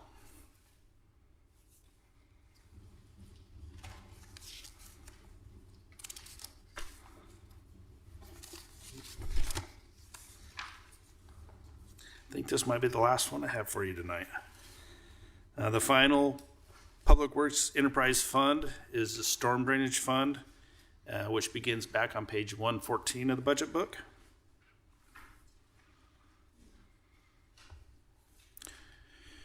The proposed fund request for this upcoming fiscal year is just under $5.4 million.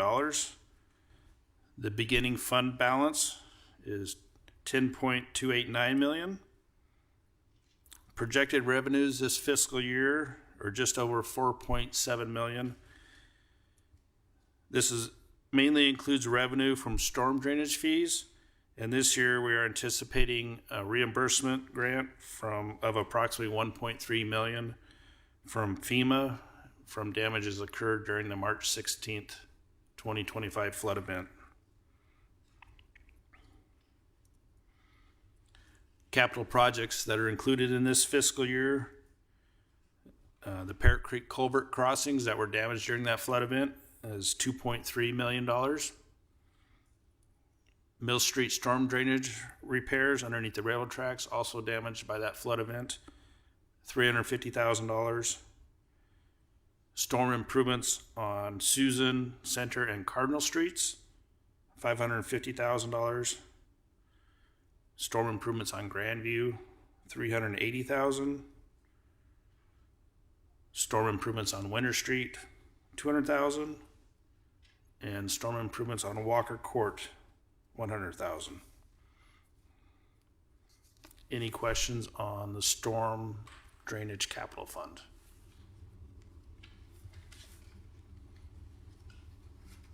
All right, I think we're good. Thank you, Ryan. Thank you. Ron.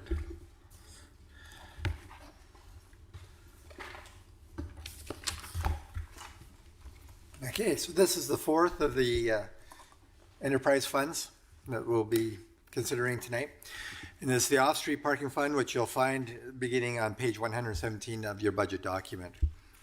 So it's important to note that the city owns and maintains the parking garage downtown plus 5 additional above-ground surface lots, which provides parking for downtown business owners and their employees and other residents who might want to park in those locations. The on-street parking enforcement and maintenance of the downtown parking program is also managed through this fund. And it's important to know that in January 2022, the city executed a parking enforcement services contract, which continues to date at this point in time, and which that parking enforcement contractor or vendor, not only do they do the parking enforcement, but they also issue the parking permits and allocations and run that program downtown for us. However, the revenues which has been generated from the parking permits and the meters, and as well for citations for parking violations, is not sufficient to cover the cost and operations and maintenance of the downtown parking facilities and the enforcement program, which requires a transfer of $180,000 this year that we're projecting from the general fund to cover those operational budget and operational deficit which exists. Currently, staff and council are working to try to determine future operations and funding of the program. But as it stands right now, as we're projecting forward for this coming year, that is $180,000 is what we're looking at needing to provide from the general fund to support it. Current revenues are projected to be $372,000, which includes that general fund transfer, and current expenditures of projected at $394,000, which includes the following contracted expenditures: $331,000, or almost $332,000 for the parking enforcement contract. We also pay for the parking garage security, which is just over $25,000, and for parking garage janitorial services, which is just under $27,000. Any questions about the off-street parking fund? How long does this contract run? When are we going to get rid of this? Good question. Is it up for renewal this year? We just renewed it, so I can't remember, for a few years, but we do have a possibility to go out on the clause. We can terminate the contract within 60 or 90 day notice or something like that. I think it's 30. 30-day notice. So. Why are we continuing it? Because right now there hasn't been a decision to discontinue it. The decision so far from council has been to continue on and try to find ways of making it a little bit more self-sufficient so it's not so reliant upon the general fund. There has been identified a need, a requested need for downtown to continue providing these services.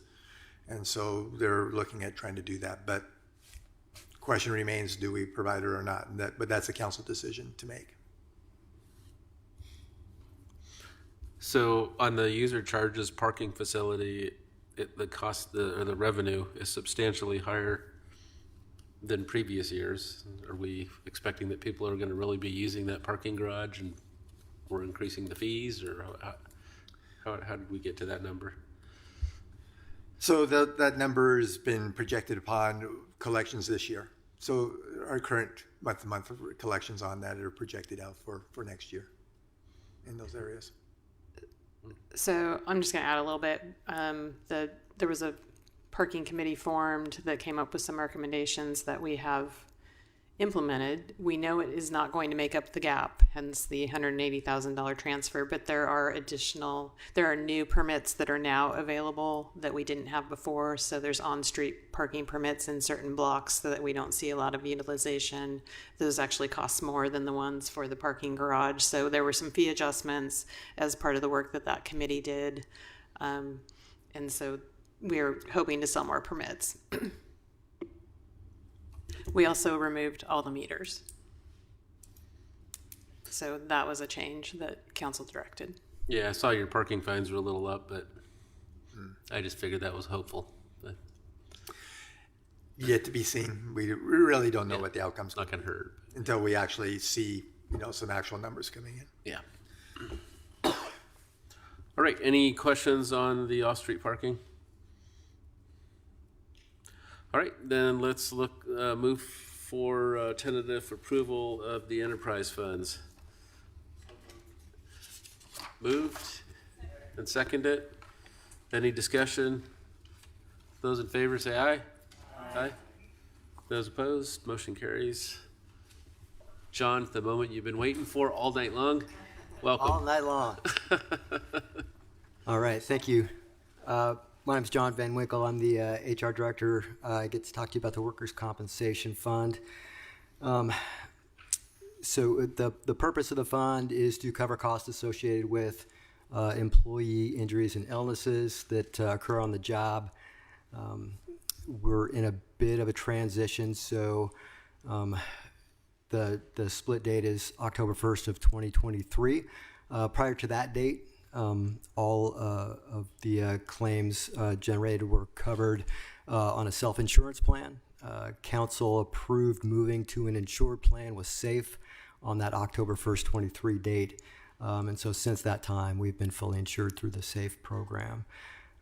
With the older claims, we're exploring what's called the loss portfolio transfer. What happens there is we have this basket of old claims from 1987 to 2023.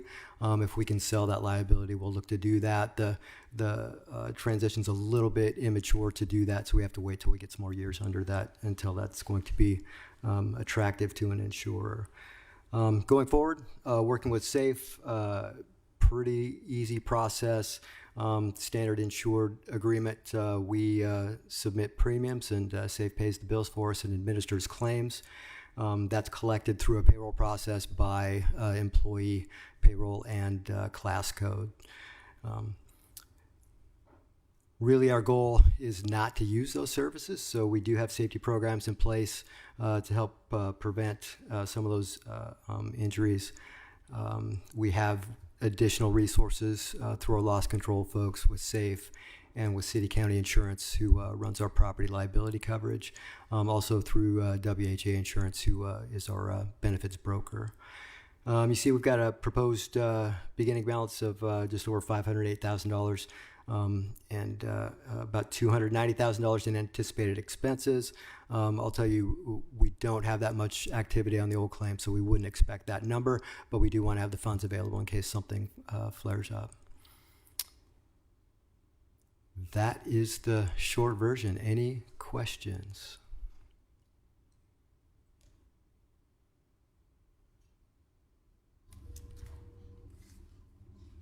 All right. Thank you, John. Thank you. Appreciate it. All right, so we're looking for tentative approval of the Internal Service Fund.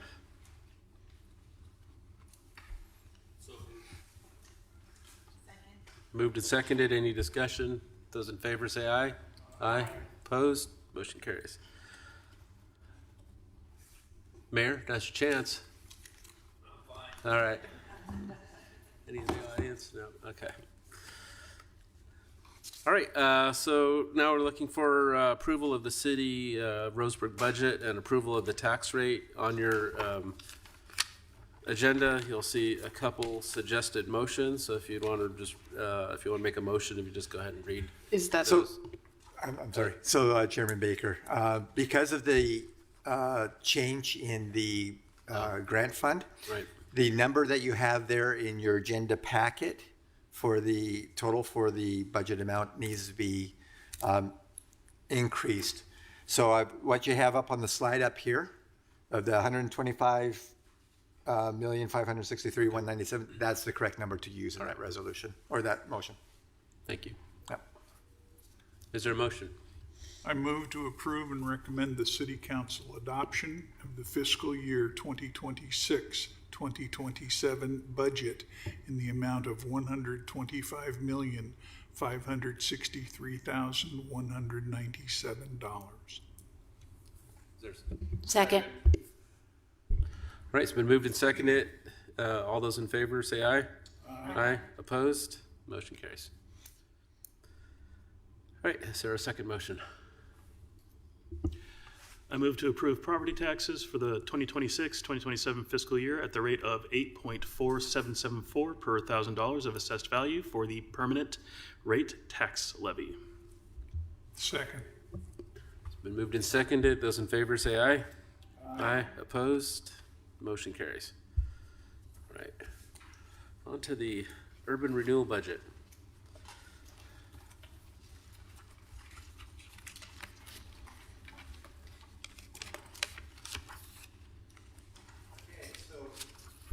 Let's try this again.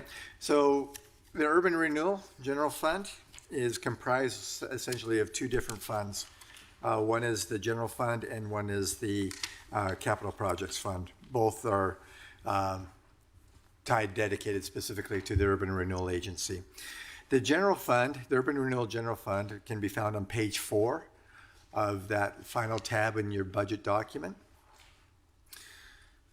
And this operates essentially the same way as the general fund does for the citywide budget. So the general fund is the recipient of the tax increment revenues, which are the primary revenue source for the Urban Renewal Agency. That is just a different term for property taxes. So those tax increment revenues are just a dedicated portion of the property taxes. So instead of going to the general or going to the city, they go to the Urban Renewal Agency, and they just term it something a little bit different. In total, we're looking and projecting almost $1.29 million in tax increment revenue. And what we're proposing to do is transfer $1.3 million from the Urban Renewal General Fund into the Capital Fund in order to help support those activities. So really, this is just the recipient of those funds and then just transferring over to Capital to make them available. On page 6 of the document, you'll find the Urban Renewal Capital Fund. And this has been set up to manage the capital needs of the East Diamond Lake Urban Renewal Area. It has a beginning balance of almost $3.5 million. And of course, when you add in that $1.3 million transfer from the general portion of the urban renewal, that increases it.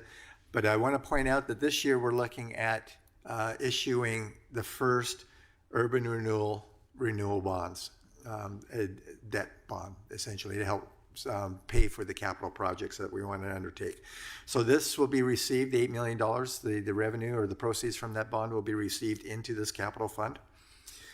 And then we're proposing expenditures of almost $3.6 million. And they're broken down as itemized there. So $482,000 for contracted services. This goes to pay for housing incentive programs. The city had entered into an SDC buy-down program to encourage the development of multifamily housing opportunities. And so essentially what that did is deferred the SDC payments and made the Urban Renewal Agency would pay that on behalf of those developers to reduce their costs, to encourage them to make those improvements, provide that housing. And then over a period of time, the Urban Renewal Agency then reimburses the city and also RUSA for those SDC payments. And so this is the ongoing maintenance and payment of those obligations. Consulting work and a wetland study are all under contracted services.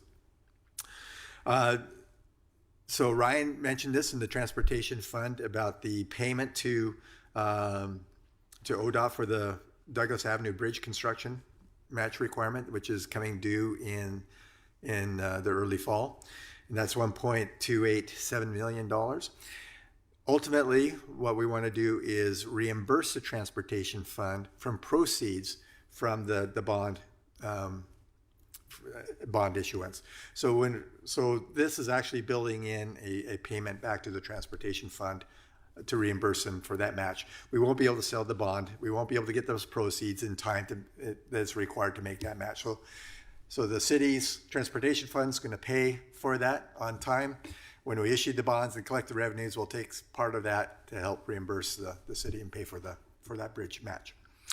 $100,000 is also allocated for the Douglas Avenue design project, $250,000 for the Diamond Lake and Fulton Storm design, $300,000 for the Rifle Range street design, and an additional $1 million to be determined as we go through and we kind of figure out what projects we're actually going to undertake and finalize that. Then that will be utilized for those items there.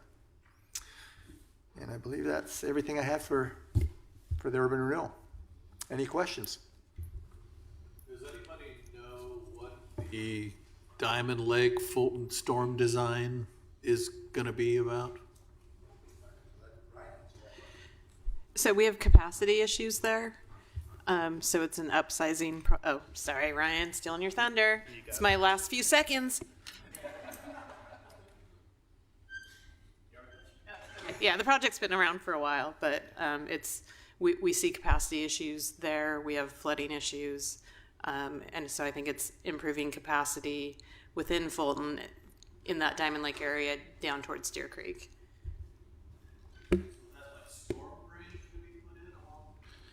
Upsizing, yes. Yeah. Yes. Upsizing the existing. The street, putting in new pipes underground? Correct. Okay. Agency Board adoption of the Urban Renewal Agency budget for the 2026-2027 fiscal year in the amount of $14,506,896. Okay, motion and seconded. All those in favor say aye. Aye. Opposed? Motion carries. And we're adjourned. 9:30. Right. Thank you, everyone.